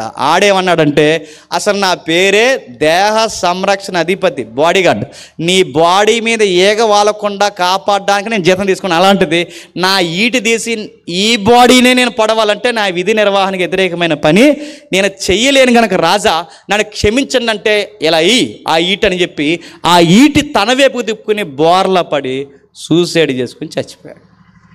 ఇప్పుడు బాగా వినండి, ఈయన ఇలా సూసైడ్ చేసుకుని చనిపోవడానికి కారణం ఏంటి చెప్పనా? దావీదు అని ఒక క్యారెక్టర్ తన లైఫ్లోకి రావడం వలన. దావీదు అని ఒక క్యారెక్టర్ ఎందుకు వచ్చిందో తెలుసా? సౌలు రాజు అవడం వలన. సౌలు ఎందుకు రాజు అయ్యాడో తెలుసా? ఇశ్రాయేలుకి రాజు కావాలని కోరుకున్నందుకు. ఇప్పుడు బాగానండి, రాజు అయ్యాడు గనక గొలియాతు వచ్చాడు, గొలియాతు వచ్చాడు కనుక దావీదు వచ్చాడు, దావీదు వచ్చాడు కనుక అసూయ వచ్చింది, అసూయ వచ్చింది కనుక ఉరుగులు పరుగుల జీవితం వచ్చింది, ఉరుగులు పరుగుల జీవితంలో వద్దన్న యుద్ధానికి పోయాడు, వద్దన్న యుద్ధానికి పోయడానికి ఎదుటోడు బాణం తగిలి చివరికి ఆత్మహత్య చేసుకుని చచ్చిపోయాడు. సౌలు ఇలా చనిపోకుండా ఉండాలి అంటే బాగా వినాలి, యుద్ధానికి వెళ్ళకూడదు. యుద్ధానికి వెళ్ళకూడదంటే దావీదు మీద అసూయ ఉండకూడదు. దావీదు మీద అసూయ ఉండకూడదంటే ఫిలిస్తీన్లో గొలియాత్ అనే ఒక క్యారెక్టర్ ఉండకూడదు. ఆ గొలియాత్ అనే క్యారెక్టర్ ఇన్ లైఫ్లో ఉండకూడదంటే నన్ను అడిగితే ఈ వ్యక్తి ఎలా ఉన్నవాడు అలా ఉండిపోయి రాజు అవ్వకుండా ఉంటే బాగుండు. ఇప్పుడు ఈయన కొంప మునిగిపోవడానికి, జీవితం నష్టమైపోవడానికి, చివరికి ఆత్మహత్య చేసుకోవడానికి రాజుకి ఇలాంటి దుర్భరమైన పరిస్థితి రావడానికి కారణం ఏంటి చెప్పండి? రాజు అయ్యాడు కాబట్టి. ఇప్పుడు చెప్పండి, ఇతన్ని సామాన్యుడైన వాడిని రాజుని చేసింది ఎవరు? దేవుడు. సామాన్యుడైన వాడిని రాజుని చేసిన దేవుడు. ఈయన రాజు అయ్యాడు కనుకే యుద్ధం ఉంది కనుకే దావీదు ఉన్నాడు కనుక అసూయ వచ్చింది కనుక ఈ తెలియని ఆత్మహత్య. ఇదంతా జరగకుండా ఉండాలి అంటే రాజు అవ్వకూడదు. ఇప్పుడు ఇతగాడిని రాజుని చేసింది ఎవరంటే దేవుడు. ఒక సామాన్యుని రాజుని చేయడం అనేది గొప్ప దీవెన కాదా? ఇప్పుడు ఈ దీవెనే కొంప ముంచిందా లేదా చెప్పండి? ఇప్పుడు చెప్పండి, ఆశీర్వాదాలు మనకు ఉరుతాళ్ళై కూర్చుంటాయంటే చెప్పాలి, కూర్చున్నాయి. రాజు అనే ఆశీర్వాదం అనేది సౌలు జీవితానికి నష్టం తెచ్చిందంటే నష్టం తెచ్చింది, చాలా ప్రమాదాన్ని తెచ్చింది. ఆయన అంత రాజరికలు ఉండి ఇలాంటి ఆత్మహత్య చేసుకోవడానికి కారణం ఏంటంటే దేవుడిచ్చిన ఆశీర్వాదమే. రెండవది, ఈయన ఇలా అవుతాడని, ఇది ప్రమాదం అవుద్దని భవిష్యత్తు ఎరిగిన దేవుడికి ముందే తెలీదా? మరి తెలిసినా ఎందుకు దీవించినట్టు? అంటే సౌలు ఇలా అయిపోవాలని దీవించాడా? సౌలు ఇంత జరుగుతున్నప్పుడు, సౌలుకి ఇలా నష్టం జరుగుతున్నప్పుడు దేవుడు సౌలుకి మంచి చేసినట్ట చెడు చేసినట్ట? ఆశీర్వాదం ఇచ్చి సౌలుకి దేవుడు మంచి చేశాడా చెడు చేశాడా? Yes or no? చెప్పరు. ఎందుకంటే ఆయన దేవుడు కాబట్టి. రాత్రికి ఇంటికి వెళ్ళరని మీకు డౌట్. నేను అడుగుతున్నాను, దేవుడు మంచి చేశాడు, చెడు చేశాడు? చెడే జరిగింది ఇక్కడ. మంచి దేవుడు చెడు ఎలా చేశాడు అంటే ఏం జరిగింది? ఒక ఆశీర్వాదం తన ప్రాణాలు తీసిందంటే తీసింది. ఇప్పుడు బాగుందండి, దేవుడు కొన్ని మనకి ఇస్తాడు. అది అధికారమో, ఉద్యోగమో, ఆరోగ్యమో, సంపదో, సంసారమో, ఏదో ఒక ఆశీర్వాదం మనకిస్తాడు. ఆ ఇచ్చినది ఒక రోజు మనకి ప్రమాదమై కూర్చుంటుంది. రెండవది, పేజ్ 2, కేస్ స్టడీ 2. బాగా వినండి. ఈ రెండోది చెప్పి మనం త్వరగా రెఫరెన్స్లోకి వెళ్దాం. రెండవది, ఇశ్రాయేలీల్లో ఒక బలశాలి ఉన్నాడు. బలశాలి చూడ్డానికి అంత కండలున్న హీరోలా కనబడ్డు. చూడ్డానికి ఆయనకి 6 ప్యాక్ బాడీ ఉందని బైబిల్లో లేదు. చూడ్డానికి ఎత్తైన మనుషులని బైబిల్లో రాయబడలేదు. కానీ తెలియని శక్తి ఏదో ఉందట. అతగాడి పేరు సంసోను. ఎవరు? సంసోను గారు. సంసోను గారి లైఫ్ మీకు తెలుసు. ఒక సామాన్యుడైన సంసోను అందరిలాగా ఉంటాడు. అందరిలాంటి మనుషుడే, అందరిలాంటి ఇశ్రాయేలు పురుషుల్లాంటి పురుషుడే. ఒక సామాన్యుడైన సంసోను గారికి ఇంత బలం ఎలా వచ్చిందంటే దేవుడిచ్చిన గొప్ప ఆశీర్వాదమే బలంగా మారింది. ఆయనకి ఇచ్చిన బలం అనే ఆశీర్వాదం ఏదైతే ఉందో ఆ ఆశీర్వాదానికి అనేక మంది ఫ్యాన్స్ ఉన్నారట. ఎవరికి? సంసోను గారికి. ఆ ఫ్యాన్స్ ఇజ్రాయెల్ దేశంలో ఉంటే బాగున్నాం. అపోజిషన్లో ఉన్న ఫిలిస్తీన్లో ఉన్న లేడీస్ కూడా ఎవరికి ఫ్యాన్స్ ఉన్నారు? అదే కొమ్ముంచింది. ఎప్పుడైతే ఆయనకి ఫ్యాన్స్ ఉన్నారో ఈ ఫ్యాన్స్తో ఫ్యాన్స్ అలా ఉంటే బాగుంది. నేను అలా లేడు. ఇజ్రాయెల్ దేశంలో ఇంకెవరు అమ్మాయిలు లేరని పోయి ఆ ఫిలిస్తీన్ అమ్మాయిని ప్రేమించాడు. ఎవరు? సంసోను గారు. చాలామంది ఈ మధ్య సంసోను గారిని కవర్ చేస్తారు. అంత లేదు. ఎలా ఉందో అలా చదవండి. ఎవరు ఊరి పేరు నన్ను అడగండి. ఎలా రాయబడిందో బైబిల్లో భక్తుల యొక్క మంచి రాయించాడు, బైబిల్లో భక్తుల యొక్క చెడు రాయించాడు. ఎందుకు? ఇలా ఉంటే ఇలా అయిపోతారు, ఇలా ఉంటే ఇలా దీవం పడతారు, రెండు రాయించాడు. మైనస్ను మైనస్గా చూడాలి, ప్లస్ను ప్లస్గానే చూడాలి. ప్లస్ను కూడా మైనస్ చేద్దాం, మైనస్ ప్లస్ చేద్దామంటే ఒకటి కలిపినా ఒకటి తీసిన తాట తీస్తాడు దేవుడు. ఎందుకంటే కొంతమంది బోధకులు అలా తయారు చేయరు. కొత్తగా చెప్పాలని కొత్తగా కాదు, చెత్తలా చెబుతున్నారు. సరే, ఆ విషయం పక్కన పెట్టండి.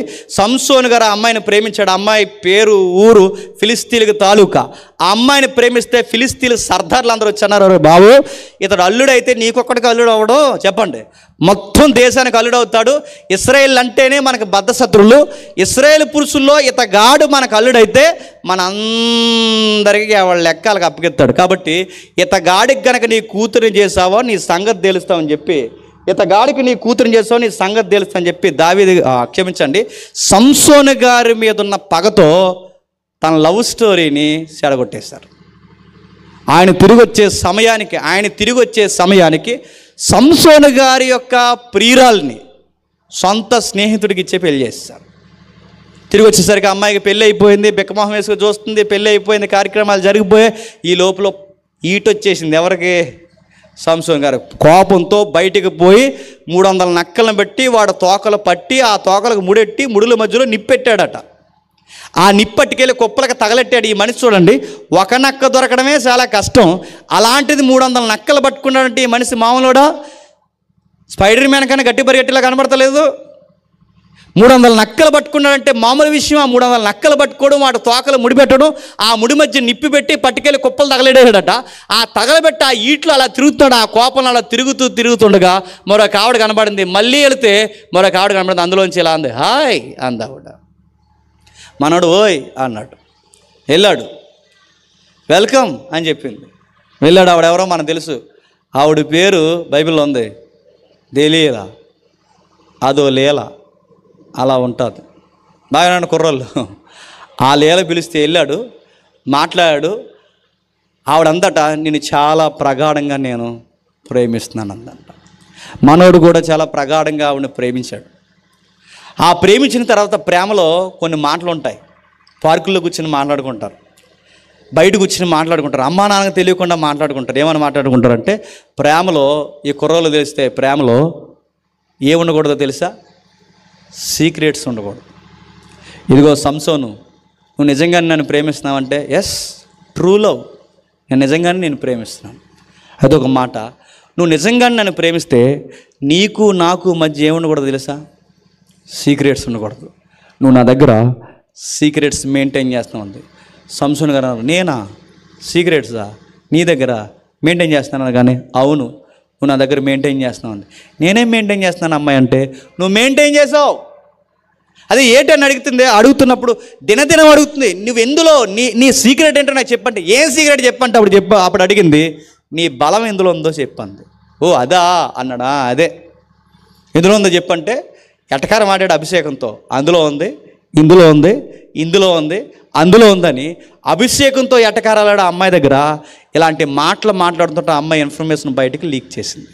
ఎప్పుడైతే ఇన్ఫర్మేషన్ బయటికి పోయిందో పటాఫటా శత్రువులు వచ్చారు, టకా కొట్టి ఎవరిని కాడనే గోడకు జారేసి పంపించేశాడు.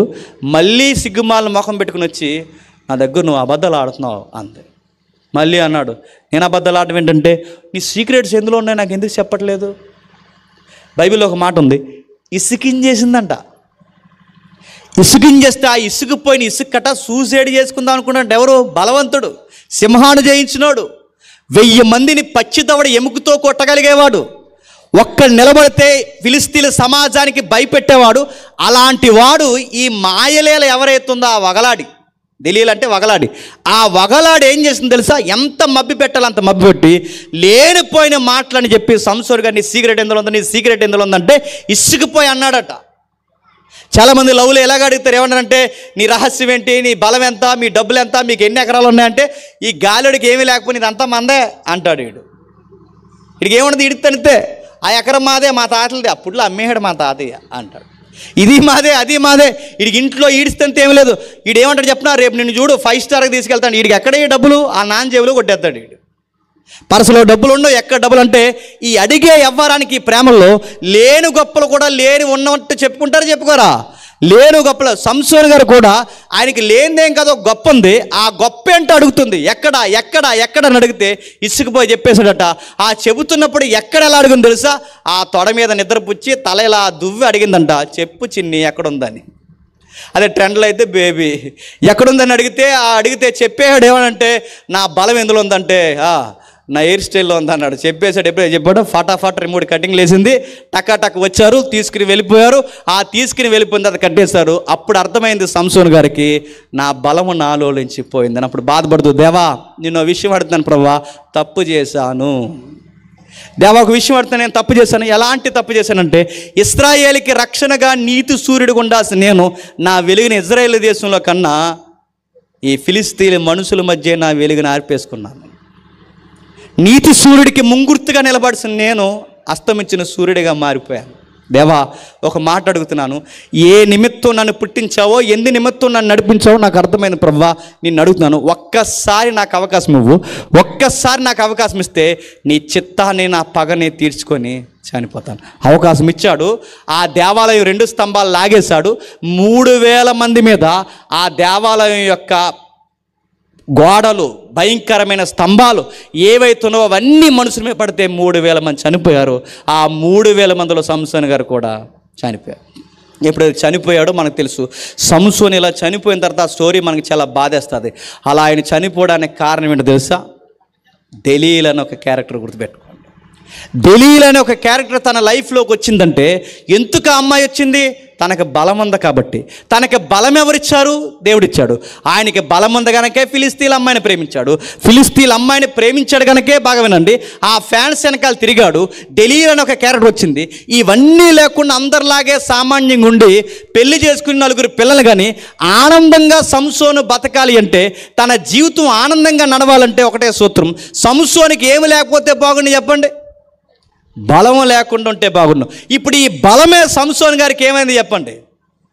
శాపం అయిపోయింది. అంటే సంసోనికి దేవుడిచ్చిన గొప్ప దీవెన బలము, ఇప్పుడు ఆ బలమే ఆయనకి శాపమై కూర్చుందా లేదా?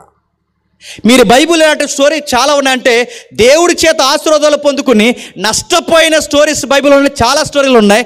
దేవుని చేత ఆశీర్వాదాలు పొందుకుని ఎదిగిపోయిన భక్తుల జీవిత చరిత్రలు కూడా బైబిల్ ఉన్నాయి. ఇలాంటి చరిత్ర ఇలా ముగిసిపోవడానికి కారణం ఏదో జరుగుతుంది, ఏదో దేవుడు ఇస్తున్నాడు, ఆ ఇచ్చింది వీళ్ళకి నిలబెట్టుకోవడం చెప్పండి చేత కావడం లేదు. మూడోది మనకు తెలుసు. మూడోది ఏంటో మనకు తెలుసు. మూడో స్టోరీ ఇస్కరియోతు యోధా. ఇస్కరియోతు యోధా ఏం చేశాడు మనకు తెలుసు. ఇస్కరియోతు యోధా ఏం చేశాడు? ఇస్కరియోతు యోధా కట్ట జోదాలు ఆడటం బాగా అలవాటట, జోదాలు. అందుకే ఇస్కరియోత్ అనే ఊరు చరిత్ర మీరు చదవండి. ఇస్కరియోత్ అనే ఊరిలో భయంకరమైన మత్తు పానీయాలకి జోదాలకు అలవాటు పడిపోయిన వ్యక్తులు ఎక్కువట. ఆ జాతికి చెందినవాడు ఎవరో తెలుసా? యోధా.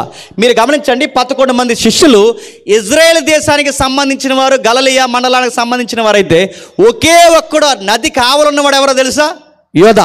అంత గొప్ప ఘనతనిచ్చి అర్హత లేని ఆయనకి దేవుడు ఒక పాత్ర ఇచ్చి అపోస్తుడనే ఒక సింహాసనం వేసి ఆయన్ని పిలిచి ఆయన చేతుల్లో ఒక ట్రెజరీ మెంబర్ చేసానికి కానుకలు చెంచి కూడా ఆయన చేతిలో పెడితే ఈ మనిషి మారాడా?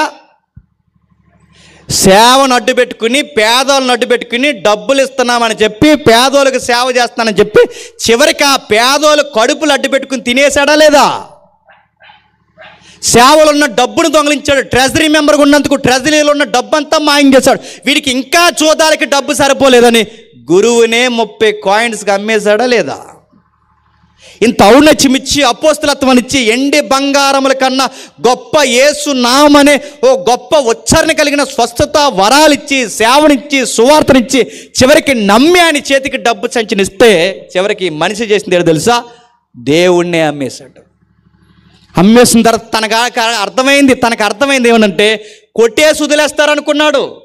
కొరడాల చేత కొట్టేసి యేసుప్రభుని వదిలేస్తాడు. తర్వాత ఈయన ఎలాగూ జాలి కలిగిన దేవుడు బతిమాలేసుకుంటే క్షమించేస్తాడు అనుకున్నాడు. కానీ వాడు ఎక్స్పెక్ట్ చేయింది ఏంటంటే సిలువేస్తారన్న సంగతి వాడికి తెలియదు. ఎప్పుడైతే కొట్టి సిలువేస్తున్నారో వాడు తట్టుకోలేక పశ్చాత్తాపానికి గురై ఈయన చేతితో జరిగిన స్వస్థతలు అనుభవించాను, ఈయన పెట్టిన అన్నం తిన్నాను, ఈయనతో కలిసి నడిచాను ఎంతో కొంత పొడవబడి వాడు పశ్చాత్తాపానికి గురై ఆ పశ్చాత్తాపాన్ని ప్రభు దగ్గర చూపించడానికి బదులు ఆ పరిసయ్యుల శాస్త్రుల దగ్గరకు వచ్చి వీడు ఏమన్నాడంటే, దయచేసి అతను వదిలేయండి, దయచేసి అతను పంపించేయండి, అతను చనిపోవడానికి వీలు లేదంటే ఈ 30 కాయిన్స్ ఏవైతున్నా మీకు ఇచ్చేస్తున్నాను తీసేసుకుందంటే వాళ్ళు అన్నారు, నీ దిక్కున కడ చెప్పుకురా పోయా అన్నారు. ఎప్పుడైతే ఆ మాట అన్నారో తట్టుకోలేకపోయాడు. అన్నం పెట్టిన చెయ్యినే నరికాను, ఆదరించిన వాడినే ఎండిపోటు పరుచాను, గురువునే చివరికి అన్యాయం చేసి పడేశాను, నా కళ్ళ ముందు ఇంత నీతిమంతుని నేను చంపేస్తాను, ఇలాంటి పనికి మాలినోడు బతకడానికి వీలు లేదని వాడిని వాడే తిట్టుకుని గిల్ట్ తట్టుకోలేక ఒక ఎత్తైన శిఖరానికి పోయి అక్కడ చెట్టు ఒకటి చూసుకుని ఆ చెట్టు కొమ్మ గురేసుకుంటే ఆ చెట్టు కొమ్మ తెగితే అక్కడి నుంచి కింద పడితే నడుము ఇరిగిపోయి పేగులన్నీ బయటకు వచ్చి చచ్చిపోయాడు. ఇస్కరియోతు యోధా ఇలా చనిపోకుండా ఉండాలంటే ఆయన లైఫ్లో ఏం జరగకుండా ఉంటే బాగుండే చెప్పనా? అపోస్తులు అవ్వకుండా ఉంటే బాగుండు. ఇతను అపోస్తులు చేసింది ఎవరు? దేవుడు. ఇతను అపోస్తులు చేసిన కనుక ఈయనకి చంచి వచ్చింది. ఇతను అపోస్తులు చేసిన కనుక అమ్మేశాడు. అసలు ఇది అమ్మేశాడు కనుక చివరికి గిల్ట్ ఫీలింగ్తో సూసైడ్ చేసుకుని చచ్చిపోయాడు. సేవలో ఇలాంటి తప్పులు చేసి ఇలా చనిపోకుండా ఉండాలి అంటే ఎలా జోదాలు ఆడుకునేవాడిని అలా వదిలేస్తే ఇలాంటి సావు యోధాకు వస్తుందా? ఇప్పుడు చెప్పండి, యోధాకి దేవుడిచ్చిన గొప్ప దీవెన ఏంటో తెలుసా? అపోస్తులత్వం. ఇప్పుడు ఈ అపోస్తులత్వమే తన మెడకి ఏమైంది చెప్పండి? ఉరుతాడైపోయి కూర్చుంది. మీరు బైబిల్లో ఈ 3 కేస్ స్టడీలు మీరు ఎలాగైనా చదవండి, వాళ్ళకి ఇచ్చిన ఆశీర్వాదాలే వాళ్ళకి ఏమైపోయాయి? శాపం అయిపోయింది. ఇప్పుడు చెప్పండి, మోకాలేస్తే అడుగుతాం, దేవా అది ఇచ్చే ఇది ఇచ్చే, నువ్వేదన్నా అడుగు అన్నీ ఇస్తాడు. కానీ షరతులు వర్తిస్తాయి. వాటిని మెయింటైన్ చేయడం రాకపోతే ఇల్లు అడుగుతావా అడుగు, ఆరోగ్యం అడుగుతావు అడుగు, కారు అడుగుతావు అడుగు, వాకిలు అడుగుతావు అడుగు, పిల్లల్ని అడుగుతావు అడుగు, సేవ అడుగుతావు అడుగు, డబ్బు అడుగుతావు అడుగు, ఏదైనా అడుగు. వాటిని మెయింటైన్ చేయడం రాకపోతే అదే నీ కొంప ముంచేస్తుంది. అంటే ఇలా జరిగిన దాఖలాలు ఇలాంటివి కనబడితే వీటికి బేస్ రిఫరెన్స్ ఏమైనా ఉన్నాయంటే కొన్ని ఉన్నాయి. త్వరగా చూసి మనం ముగిద్దాం. ఒక్కసారి ఆదికాండం రండి. ఆదికాండము త్వరగా, ఆదికాండము 1వ అధ్యాయం, త్వరగా ఆదికాండం 1వ అధ్యాయం 28వ వచనం. ఆదికాండం 1వ అధ్యాయం 28వ వచనం.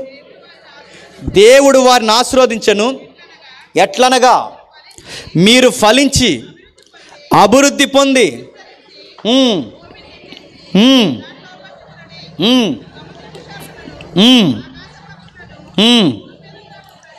భూమి మీద ప్రాకు ప్రతి జీవిని దేవుడు వేరులని వారితో చెప్పను. దేవుడు భూమి మీద ఉన్న ఏదో చెబుతున్నాడు చూడండి. దేవుడు మాట్లాడుతూ ఒక మాట అంటున్నాడు, దేవుడు వారిని ఆశీర్వదించిన ఎట్లనగా మీరు ఫలించి అభివృద్ధి పొంది విస్తరించి భూమిని నిండించి దాన్ని లోపరచుకోండి, సముద్రపు చేపలను ఆకాశ పక్షులను భూమి మీద ప్రాకు ప్రతి జీవిని ఏలుడని దేవుడు వారితో చెప్పారు. మీకు ఏమర్థమైంది? దేవుడు వారిని ఆశీర్వదించి అన్నాడు. ఇప్పుడు బాగా వినండి, ఈ భూమి మీద మొట్టమొదటిసారి ఆశీర్వాదం పొందిన కుటుంబం ఎవరండి చెప్పండి చూసి. ఈ భూమి మీద మొట్టమొదటిసారి ఆశీర్వాదం పొందిన కుటుంబం ఎవరు? ఆదాము అవ్వ. ప్రశ్న తిరగేసి అడుగుతున్నాను, ఈ భూమి మీద మొట్టమొదటిసారి శాపం పొందిన కుటుంబం ఎవరండి? మీకు ఏమర్థమవుతుందండి? ఆశీర్వాదం పొందిన వెనకాల ఏమంటారు చెప్పండి? అది ఆశీర్వాదం పొందిన మొట్టమొదటి కుటుంబం వీళ్ళే. ఆశీర్వాదం వెనకాలే శాపం తెచ్చుకున్న కుటుంబం కూడా. అంటే యూనివర్స్లో ఫస్ట్ బ్లెస్సింగ్ వీళ్ళదే. తర్వాత ఆ బ్లెస్సింగ్ తర్వాత అంత క్రైసిస్ ఎదుర్కొన్నది కూడా వీళ్ళంటే ఆశీర్వాదం వెనకాలే శాపం ఉంటుందంటే ఆశీర్వాదం వెనకాలే శాపం ఉంది. ఎందుకు ఆశీర్వాదం శాపం అవుద్దంటే నిలబెట్టుకోవడం చేత కాకపోతే అవుద్ది. దేవుడు ఇస్తాడు, మనం అన్యాయం అయిపోవాలని ఇవ్వడు, మనం నాశనం అయిపోవాలని ఇవ్వడు, మనం ఉరేసుకుని సావాలని ఇవ్వడు. వాటి వలన మరింత దీవింపబడాలని ఇస్తాడు. కానీ వాటితో చాలా ప్రమాదం ఉంది. ఏం జరుగుతుంది? ఆ రెఫరెన్స్ని జాగ్రత్తగా వాటిని కట్ చేయండి. ఏం జరుగుతుందో ఒకసారి చూడండి. దేవుడు వారిని ఆశ్రయించిన వారంటే మరో మాట చెప్పండి. వారంటే భార్య భర్తలు. ఎవరు? దేవుడు వారిని ఆశీర్వదించిన భార్యని భర్తని. ఇప్పుడు బాగానండి, ఒక సంసారాన్ని దేవుడు ఆశీర్వదించాడు. దేవుడు వారిని ఆశీర్వదించిన ఒక సంసారాన్ని దేవుడు ఆశీర్వదించాడు. ఎలా ఆశీర్వదించాడు? ఫలించి అభివృద్ధి పొంది విస్తరించి భూమిని నించాలి. ఇప్పుడు అడుగుతున్నాను, ఫలించడం అంటే ఇలా చెట్ల నడుతున్నాను. ఫలించడం అంటే అవ్వమ్మకి ద్రాక్ష గుత్తులు గాయమని ఇక్కడ కాదు. ఫలించడం అంటే బిడ్డల కండు. ఈ బిడ్డలకనే ప్రాజెక్టు ఆదాము దేహంలో పెట్టాడా, అవ్వ దేహంలో పెట్టాడా? ఇప్పుడు బాగానండి, ఫలించి అభివృద్ధి పొంది విస్తరించండి అన్న ఈ ఆశీర్వాదంలో బాధ్యత ఎవరిది? బాగా వినాలి, మీకు అర్థం కావట్లేదు. బాగా వినండి. ఆశీర్వదించాడు దేవుడు, ఆశీర్వదించాడు. ఫలించి అభివృద్ధి పొంది విస్తరించండి, ఇది ఒక ఆజ్ఞ. 2, భూమి మీద ఉన్న జంతువులను, ఆకాశ పక్షులను, ప్రకృతిని వేలండి, ఇది 2ది. అంటే ఇప్పుడు ఈ దీవెనలో ఎన్ని ఆజ్ఞలు ఉన్నాయో చెప్పాలి. 2 ఉన్నాయి. ఆ దీవెనలో ఒక దీవెనలో 2 ఆజ్ఞలు. 2 ఆజ్ఞలు ఎందుకు ఉన్నాయంటే అక్కడ 2 ఉన్నారు. ఎవరు? భార్య భర్త. ఇప్పుడు వీరిని ఆశీర్వదించాడు. ఒకే దీవుల్లో 2 బాధ్యతలు ఉన్నాయి. ఒకటి ఫలించి అభివృద్ధి పొందాలి. ఫలించి అభివృద్ధి పొందడం అంటే పిల్లల గండం. ఈ పిల్లలగానే బాధ్యత ఎవరికి అప్పగించాడు? పురుషుడికా స్త్రీకా? స్త్రీకంటే ఇప్పుడు ఈ ప్రాజెక్ట్ అనేది స్త్రీకి ఇచ్చాడంటే తన గర్భంలో బిడ్డలను కనాలి. ఇది ఆశీర్వాదం. బాగా వినాలి. ఆశీర్వాదం అంటే ఇక పని పాట లేకుండా పిండి పిసుకు తొట్టియు బుడ్డులో నూనె నిండిపోతే తినేసి ఎల్లకెళ్ళ కాళ్ళు జాపుకుని పడుకోమని కాదు. ఆశీర్వాదం అంటే చెప్పిన అకౌంటబిలిటీ. ఆశీర్వాదం అంటే లెక్క. అంటే ప్రతి ఆశీర్వాదం వెనకాల లెక్క ఉంటుంది. ఇప్పుడు అవ్వమ్మను దీవించాడు. ఏముంది తనకు ఆశీర్వాదంలో? బాధ్యత ఉంది.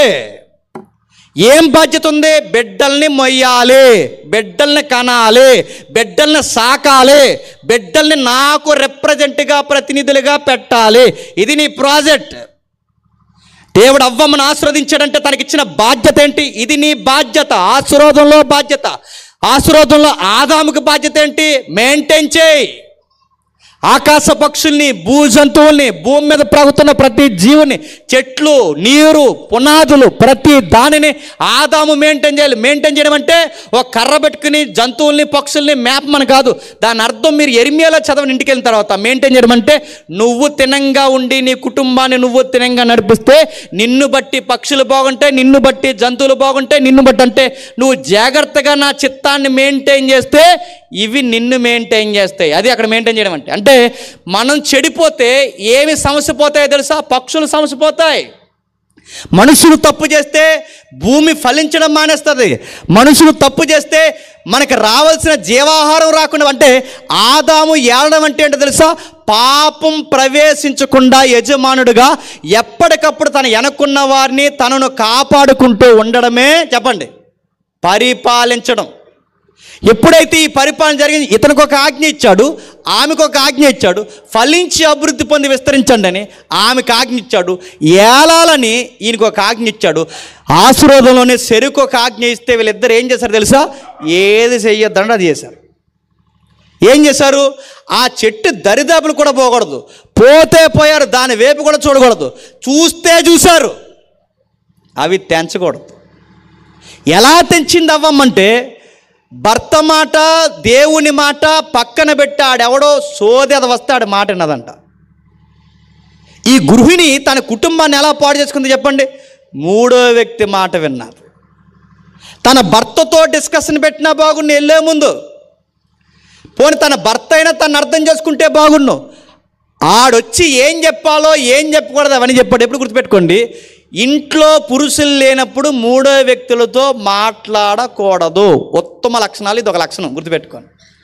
చాలామంది చేసే తప్పేడు చెప్పినా, మీ ఆయన ఏడమ్మా అని అడిగితే ఈవిడ అందట ఆడింట్లో లేడంద. ఆడింట్లో లేడు, ఇంక నాకు చెప్పండి ఏమైనా వ్యవహారం ఉంటుంటే నేను చెప్తాను. నీకు చెప్తే వ్యవహారం ఎలా ఉంటుందో తెలుసు. భర్తనే ఆడింట్లో లేడు ఆడిడంటే నేను అడుగుతున్నాను, అతని కుటుంబంలో తన గౌరవం ఏంటో ఆవిడే చెప్పేస్తుంది. లేని టైంలో మాట్లాడింది. లేనప్పుడు ఏం చేస్తారు? మీకు ఉదాహరణ చెప్తాను వినండి. అప్పుడప్పుడు చిన్న చిన్న వ్యాపారాలు చేస్తున్న ఇలా వస్తుంటారు, మీరు ఎప్పుడైనా చూసారా? చిన్న చిన్న వ్యాపారాలు. వీళ్ళకి ఇంటర్మీడియట్ 10th క్లాస్ పోయిన తర్వాత సరిగా చదవకి ఇంటర్ 10th పోద్ది. ఈ పోయిన తర్వాత ఏదో ఉద్యోగం చేయాలి, ఇంట్లో కూర్చోబెట్టి అన్నం పెడతారా? ఆ బయటికి పంపితే చిన్న చిన్న ఉద్యోగాలు చేసి ఇలా కర్రల సెంచోడు పట్టుకుని ఉల్లిపాయలు దరుముకుని చిన్న చిన్న మిక్సీల్లో పెట్టుకునే బౌల్స్ ఇవన్నీ అమ్మడానికి ఇలా ఈదుల్లోకి వస్తారు చూసారా, కర్రల సెంచి పట్టుకుని. ఇలా పట్టుకుని వచ్చిన మళ్ళీ ఒక క్లాసిక్ లాంగ్వేజ్ లాగా వచ్చిరా అని ఇంగ్లీష్ మాట్లాడుతుంటారు. ఆ వచ్చిన వాళ్ళు ఇలా మాట్లాడుతూ ఇలా మన ఇంటింటికి తిరిగి మన ఇంటి దగ్గరికి వచ్చి మన కాలింగ్ బెల్ల కొడితే మన సీరియస్గా పనులున్న వాళ్ళు బయటకు వస్తే తిడతాం, పైకి పోయి రాయ్యా ఇప్పుడు వచ్చామని అంటామని. అనక ముందాడు ఒక డైలాగ్ ఎత్తాడు మనకి. ఏమని చెప్పినా ముఖ్యంగా స్త్రీలకి ఏమంటాడంటే, మేడం నమస్తే అంటాడు. మేడం అనగానే అయ్యింది ఇంకంతే. అల్ట్రలా వీలైపోద్ది వెంటనే. మేడం అది కాదు మేడం అనగానే అడుగుతున్నాను. అది బిజినెస్ ట్రిక్స్, గుర్తుపెట్టుకోండి. మేడం మీరు కొనొద్దు, ఈ వస్తువును కొనమంటే పైకెళ్ళి రావయ్యా అంటది. అలా అనకుండా వీడు ఏమంటాడు, మేడం మీరు కొనొద్దు, జస్ట్ చూడండి మేడం. మేడం మాటకు ముందు మేడం, మేడ తర్వాత చివరి మేడం. మేడం మేడం అనగానే అలా నిలబడ చూపించు అంటాడు. ఆడు చూపిస్తాడు, ఎవరిస్తాడు? ఆ ఉల్లిపాయలు దరుకునే తెచ్చి, మేడం మీ అందమైన చేతులు అలాగా ఉల్లిపాయలు దొరుకుతున్నాడు నల్లగా అయిపోయి ఇవన్నీ కట్ అయిపోయి ఆ మృదువైన చేతులు పాడైపోతున్నాయి కదా మేడం, మీకు మాట చెప్తున్నాను, అలా పాడవకుండా ఉండాలి అంటే జస్ట్ ఇది ఇలా పెట్టుకుని ఆ ఉల్లిపాయ తెచ్చి ఇలా పడేసి ఇలా నొక్కితే చకచకా వచ్చేస్తాయి మేడం, మీ అందమైన ఏళ్ళు పాడైపడేస్తలేదు కానీ అంటారు. తర్వాత ఎవరిస్తారు, ఇది ఉల్లిపాయలకి కాదు మేడం, టమాటాకాయలు కోసుకోవచ్చు, టమాటాకాయలు కాదు బంగాళదుంపలు కోసుకోవచ్చు. ఇలా ఎవరించేసరికి ఆ వస్తువు కూర్చోడు. అలా వివరించి మధ్య మధ్యలో మేడం మేడం మేడం అని గాలి కొట్టేసరికి కొన్నన్ని పెద్ద మనిషి ఏమంటే చెప్పనా, రేట్ ఎంత అంటారు. ఇది బిజినెస్ టిక్, గుర్తుపెట్టుకోండి. మొత్తం మీద కొన్నన్న ఆవిడతో కొనిపించేలా చేశాడా లేదా? వీళ్ళందరికీ పెదనాన్న ఆడు. ఎవరు? సాధారణగాడు. ఆడొచ్చి అన్నాడు, మీరు జస్ట్ వినండి, మీ మంచి కోరి చెప్తున్నాను, మీరు దేవతలు దేవుడికి నచ్చక మీకు ఎలా వదిలేశాడని లేనిపోని వార్త వాళ్ళకి ఎప్పుడైతే ఎక్కించాడో అప్పటి వరకు సామాన్యంగా కనబడిన మంచి చెల్లు తెలివినిచ్చే వృక్షము అవ్వ దృష్టికి చాలా బాగా కనబడిందంట. ఎప్పుడైనా మీరు చూడండి, ఎవరన్నా మనకి ఏదన్నా ఎక్కిచ్చారనుకోండి, ఆ రోజు నుంచి మనకి అప్పటి వరకు నచ్చంది కూడా చెప్పండి తెగ నచ్చేస్తుంది. ఎప్పుడైతే ఆదాము లేని టైంలో అవ్వమ్మకి ఈ సాతానగడి ఈ సోదంతా చెప్పాడో, ఈ సోదంతా ఎక్కిన తర్వాత చెట్టు దగ్గరికి పోయి పైనుంచి కిందకు చూడడమే ప్రమాదం అనుకుంటే కొన్ని తినేసి కొన్ని వాళ్ళ ఆయనకి రెడీగా ఉంచి రండి ఉంచాను తినండి అనగానే ఈయన వెనక ముందు ఆలోచించకుండా తినేసాడట. నేను మాట్లాడుతున్నాను, అడగలు కదండి పెద్ద మనిషి, అడగడు. ఎందుకు చెప్పినా, ఆవిడ చూస్తేనే కవిత్వాలు చేత ఈయనకి. ఎవరికి? నా ఎముకలో ఎముక, నా మాంసంలో మాంసమా, కవిత్వాలే కవిత్వాలు. ఓ మాట అడిగితే బాగుండు, అడగలేదు.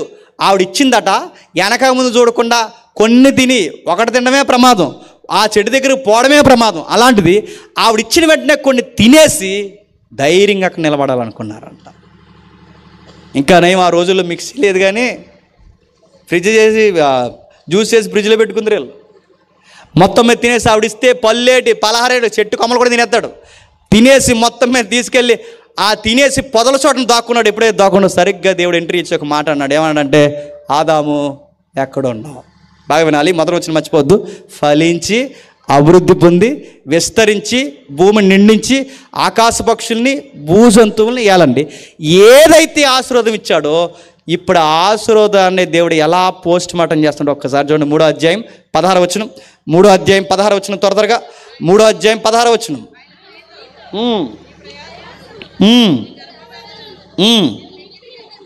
నీ ప్రయాసను నీ గర్భవేదన నేను మిక్కిలి హెచ్చించదును, వేదనతో పిల్లల కందువు, నీ భర్త ఎడల నీకు వాంఛ కలుగును, అతడు నిన్ను ఏలెను. ఏం చెప్తున్నాడండి? ఏ బిడ్డలనైతే కంటానన్నావు ఇప్పుడు ఆ బిడ్డలే నీకేమైపోతారు చెప్పిన? వేదన. చక్కగా సాగిపోయే తన సంసారం ఏమైపోయిందో కొన్ని పాయింట్స్ రాస్తున్నాడు చూడండి. ప్రయాస వస్తుంది, వేదన వస్తుంది, వాంఛ వస్తుంది, మీ ఆయన నిన్ను ఏల్తాడు.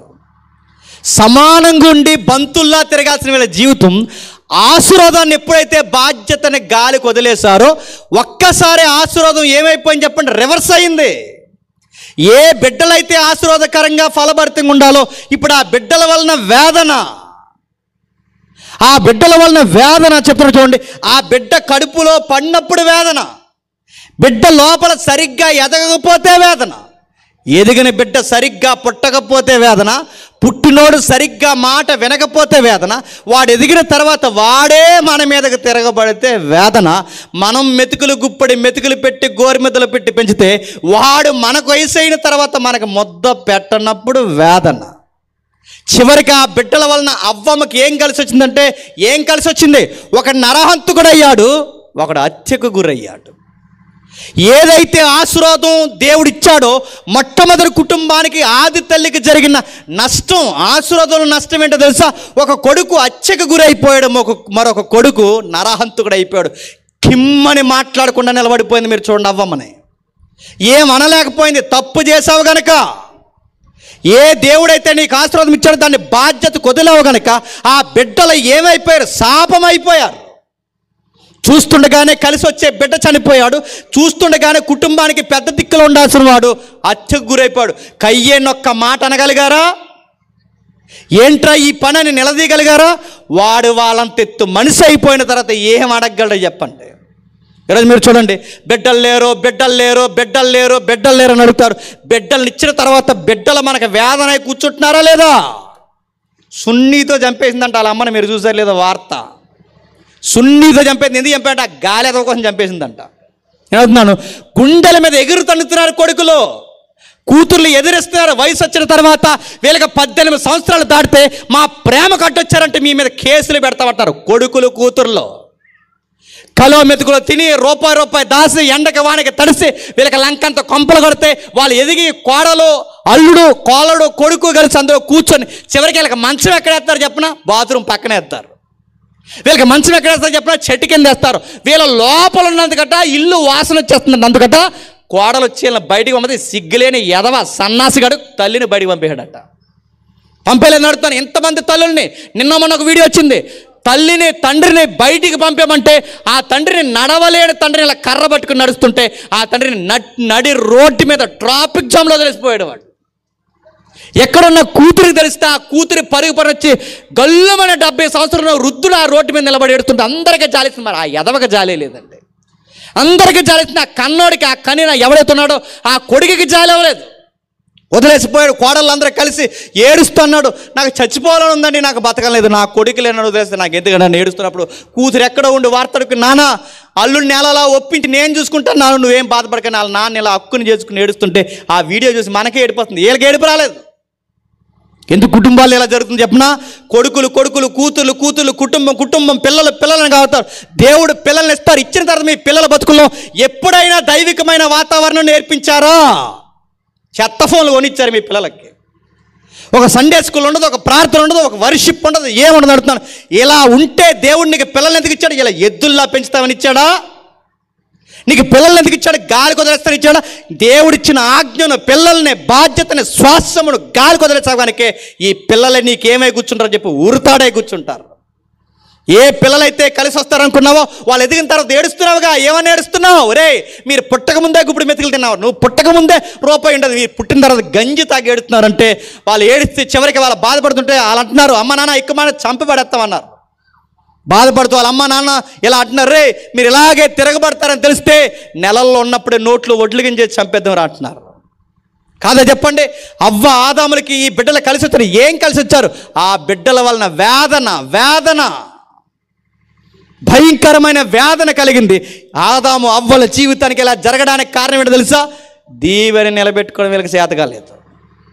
ప్రయాస అన్నాడు మొదటి పదంలో. ప్రయాస. ఏం ప్రయాస? అర్థం లేని ప్రయాస వచ్చేసింది. రెక్కాడితే కానీ డొక్కాడదన్న శ్వాసల సామెత చెప్పకండి. రెక్కాడితే కానీ డొక్కాడదనేది పెద్ద స్లోగన్ అనుకోకండి. రెక్కాడితే కానీ డొక్కాడని సామెత శాపమన్న సంగతి మర్చిపోకండి. రెక్కాడాలి డొక్కాడాలన్నది ఆదామవ్వల పండు తెంచకముందు డొక్కాడే పరిస్థితి ఉందా? నచ్చితే తోటలో పోతారు, నచ్చిన ఫలం కోసుకుని తింటారు, మంచి ఆహారాన్ని, జీవవృక్ష ఫలాలు తింటారు, హెల్దీగా ఉంటారు. వాళ్ళ జీవితం ఎలాంటిదో తెలుసా? ప్రయాస లేని జీవితం. వ్యాధులు లేవు, బాధలు లేవు, రోగాలు లేవు. ఒక్క మాట చెప్పాలంటే ఎండకి వానకి వాతావరణం ఎంత మారిపోయినా వాళ్ళ జీవితాలు ఇంచు కూడా మారవు. మరలా చెప్తున్నాను, వాళ్ళ జీవితాలకి బట్టలే లేవు. వాళ్ళ బట్టలు వేసుకోవాల్సిన అవసరం లేదు. నేను అడుగుతున్నాను, మనం ఎందుకు వేసుకుంటున్నాం బట్టలు? తెల్లదు వేసుకుంటున్నాం. చెప్పండి, మనం బట్టలు ఎందుకు వేసుకుంటాం చెప్పండి? ఎవరు అన్నారు సిగ్గేసి కాదు అయ్యా, సిగ్గేసి బట్టలు వేసుకోవడం కాదు. బాగుంది. ఇది ఏ కాలం? వర్షాకాలం. వర్షాకాలానికి తగిన బట్టలు ఈ కాలానికి వేసుకోవాలి, చలికాలానికి తగిన బట్టలు చలికాలం వేసుకోవాలి, ఎండాకాలానికి తగిన బట్టలు కాలానికి తగిన బట్టలు వేసుకోకపోతే ఏమైపోతావు? పోతావు.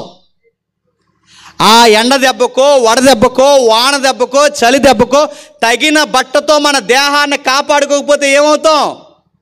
చచ్చిపోతాం. ఇది మీకు అర్థమైతే దేహాన్ని కాలానికి అనుకూలంగా కాపాడుకోకపోతే చచ్చిపోతుంది. ఎంత వాస్తవమో, ఆదామవలకి బట్టలే లేవు, కానీ వాళ్ళకి ఎండ కాసినా, వాన కురిసినా, వాతావరణం మారినా ఆ దేహానికి ఏమవుతాడు? ఎందుకో చెప్పినా, అది ఒక మహిమా దేహం. అది ఎలాగైనా ట్రాన్స్ఫార్మ్ అవుద్ది. అది చలికాలానికి, వానాకాలానికి, ఎండకి అది ఎలాగైనా మోడిఫికేషన్ అవుద్ది. అలాంటి గొప్ప జీవితాన్ని, రోగాలు లేని జీవితాన్ని పాడు చేసి పెట్టుకుంది ఎవరు తెలుసా? ఆదాములు. ప్రయాస ప్రయాస ప్రయాస. ఏం ప్రయాస? ఒక ఇల్లాల జీవితం, దేవుళ్ళు లేని ఇల్లాల జీవితం మీరు చూడండి. ప్రయాస. ఏం ప్రయాస చెప్పండి? ఉదయాన్నే లేస్తుంది, అదిగో ఇదిగని టిఫిన్ రెడీ చేస్తుంది. ఆ టిఫిన్ అన్ని రెడీ చేసిన తర్వాత ఆవిడ తింటుందా? అందరు తిన్న తర్వాత తింటుంది. అందరు తినాలంటే ఎప్పుడు తింటారు? 10:30, 11 తింటుంది. ఉత్తమం ఇళ్ళ కోసం చెప్తున్నాను. 10:30, 11 తింటుంది. ఆ 10:30, 11 అదుగు ఇదిగని చక్క పెడేసరికి మధ్యాహ్నం భోజనాలు రెడీ చేస్తుంది. మధ్యాహ్నం భోజనం రెడీ చేస్తే అందరు తినేసరికి మళ్ళీ ఇవి తినేసరికి 2, 2:30 అవుద్ది. అదుగో ఇదిగని కొంచెం రెస్ట్ తీసుకుని అది ఇది పని చక్క పెడదాం అనుకునే సమయానికి ఈడు బ్యాగ్ గెలిసిన వచ్చేస్తారు మీ పిల్లడు అమ్మాయి అని.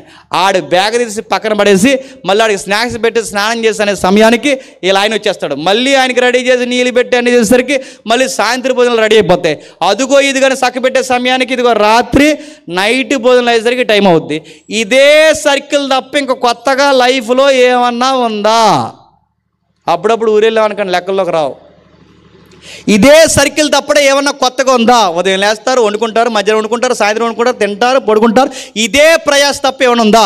పెద్దమ్మలు 20 సంవత్సరాలు, 5 సంవత్సరాలు, 10 సంవత్సరాలు కాపురం చేసిన పెద్దమ్మలు అక్కల దగ్గరికి వెళ్ళి అడగండి, ఎలా ఉండేదాన్ని ఎలాగ అయిపోయావే, పెళ్లిపోట్లో మిస్ యూనివర్స్లో ఉండేదాన్ని ఇప్పుడేంటి ఇలాగ అయిపోయావు, సన్నగా ఉన్న నీవు చెప్పండి. ఇలా డ్రమ్లాగా అయిపోయాడు పెద్దమ్మని అడిగితే ఏం చేయమంటారు అంటారు. అదే అంత అందంగా ఉండేది రానిలాగా ఉండేదానివి, ఇలా అయిపోయేటే పెద్దమ్మని అడిగితే అప్పుడు పెద్ద అని చెప్తుంది. ఏం చేస్తావురా? ప్రయాస ప్రయాస. అదే అడుగుతున్నాను. లెగిస్తావు, తింటావు, పడుకుంటావు, రెస్ట్ లేకుండా తిరుగుతావు. నీకు ఎప్పుడు బోర్ అనిపించలేదా? నీకు ఎప్పుడు ఎక్కడికి వెళ్ళిపోవాలనిపించలేదంటే అప్పుడు అంటుంది, ఎప్పుడో హిమాలయాలకు పోదాం అనుకున్నాను రా, కానీ వెళ్ళలేనని చెప్తుంది. ఏ అని అడిగితే చెప్తుంది. తన దగ్గర 2 ఆన్సర్లు ఉంటాయి. ఆన్సర్ ఏంటి తెలుసా? 1 పిల్లలు, 2 భర్త. వీళ్ళిద్దరి కోసం ప్రయాసపడుతున్నా అంటారు. అంటే పిల్లల ముఖము, భర్త ముఖం చూసి వీళ్ళిద్దరి కోసం ప్రయాసపడుతున్నానంటే ఏ పిల్లల కోసమైతే ప్రయాసపడుతుందో ఆ పిల్లల వలన వేదన. గుర్తుపెట్టుకోండి. ప్రయాసలో అర్థం లేదు, పిల్లల కొరకు పడుతున్న కష్టంలో అర్థం లేదు. చివరికి ఆ పిల్లలైనా కలిసి వస్తారంటే ఆ పిల్లలో కలిసి రావట్లేదు. చివరికి పిల్లలు లేకపోయినా ఎవరు ఉండాలి చెప్పండి? భర్త ఉండాలి. ఆ భర్త ఏం చేస్తాడట? ఆ భర్త ఎడల వాంఛ అన్నాడు. వాంఛ అంటే చెప్పండి, వాంఛ అంటే? వాంఛ అనగానే కోరిక, కోరిక అనగానే డిజైర్, డిజైర్ అనగానే వాంఛ అనగానే అది కాదు. ఇక్కడ బైబిల్ అర్థాల్లో ఎవ్రీ పదంలో వాంఛ అంటే చెప్పిన గ్రిప్లో ఎట్టుకోడు. మీకు అర్థం కావాలంటే ఉదాహరణ చెప్తాను వినండి. కయ్యేనుతో దేవుడు మాట్లాడుతూ, ఇదిగో నువ్వు పాపము చేస్తే వాకిట పాపము పొంచి ఉండును, అది నిన్ను నీ ఎడలది వాంఛ కలిగి అంటే పాపం వాకిట వాంఛ కలిగి ఉండడం అంటే అది నేను ఎలా గ్రిప్లోకి తీసుకోవాలని చూసే పదాన్నే వాంఛ అన్నారు. ఇప్పుడు చెప్పండి, నీ భర్త ఎడల వాంఛ అంటే ఇప్పుడు అర్థాన్ని తెచ్చి ఇక్కడ పెట్టండి. నీ భర్త ఎడల వాంఛ అంటే అవ్వమ్మకు కానీ అనేక మంది తల్లులకి భర్త ఎడల వాంఛ అంటే ఏంటి చెప్పండి? నా చెప్పు చేతల్లో ఉండాలి మా ఆయన అనుకుంటుంది. ఉంటాడాడు? ప్రపంచంలో ఉన్నాడు ఎవరున్నాడు? ఆడే ఉంటాడా? నేను అడుగుతున్నాను. నా చెప్పు చేతలు ఉండాలి, నాకు చెప్పాలంటే అందరూ చెప్తారు కానీ ఎవరు చెప్పండి చెప్పండి. ప్రపంచంలో భర్తలకి లోకుగా దొరికేది ఎవరు చెప్పండి? ఏయ్ నోర్మయ్య అంటాడు. ఆడెక్కడో పోరంబో గొడవలు బిజినెస్ గొడవలు అన్నీ పెట్టుకుని వచ్చి ఎవరి మీద తిరగబడతారు చెప్పండి? ఏయ్ నువ్వు వచ్చి కొంపెలా ధరింది అంటాడండా. మొత్తం అన్నీ ఆవిడ మీదకే బకెట్ తినేస్తుంటాడు, గిన్నెలు తినేస్తుంటాడు, ఆ టీవీ తినేస్తుంటాడు, ఆపంటాడు. వీడన్ని టెంపర్లని చూపించేది ఎవరి మీద అంటే ఆవిడ మీద చూపిస్తాడు. ఇప్పుడు అంటుంది నేనేం చేశాను నా మీద, నోర్మే మళ్ళీ నోరెత్తున్నావు, నేనేం చేశాను. ఇప్పుడు న్యాయవాదిలాగా లాయర్లాగా డిఫెండ్ చేసి అడ్వకేట్లాగా వాదించావనుకో, ఇంకా ఆడు వాదించడం పక్కన ఏదో చూస్తాడు, తీసుకొడేస్తాడు. లోకుగా దొరికేదాడు చెప్పండి వాంచ. అతడంటే విపరీతమైన ఇష్టం. తను ఎలాగైనా తన మాట వినాలనుకుంటాడు, తను ఎలాగైనా తన మాట వినాలనుకుంటుంది. కానీ వింటాడా? వినగాక విండు. అదిగా చూడండి, కాపర్ వంటాడు చెప్పనా, ఆయనేమో ఈవిడ మాట వినాలనుకుంటుంది, ఈడేమో ఈవిడ నా మాట విని నన్ను ప్రేమించాలంటుంది. అందుకే అప్పుడప్పుడు ఫేస్బుక్లో పెట్టుకుంటారు ఏమని చెప్పనా, ఏయ్ నా మాట నేను నిన్ను ఎలా ప్రేమిస్తాను అంటాడు. ఆవిడంటది ముందు నన్ను ప్రేమించు, ఎలా వింటాను చూపిస్తా అంటది. ఆడు మళ్ళీ అంటాడు ముందు మాటను మన ప్రేమ. ఆవిడ ఎందో ఈడు ప్రేమించడు. అదే కాపురం. నడుతున్నాను వాంచ అంటే తన భర్త ఎళ్ళ విపరీతమైన వాంచ.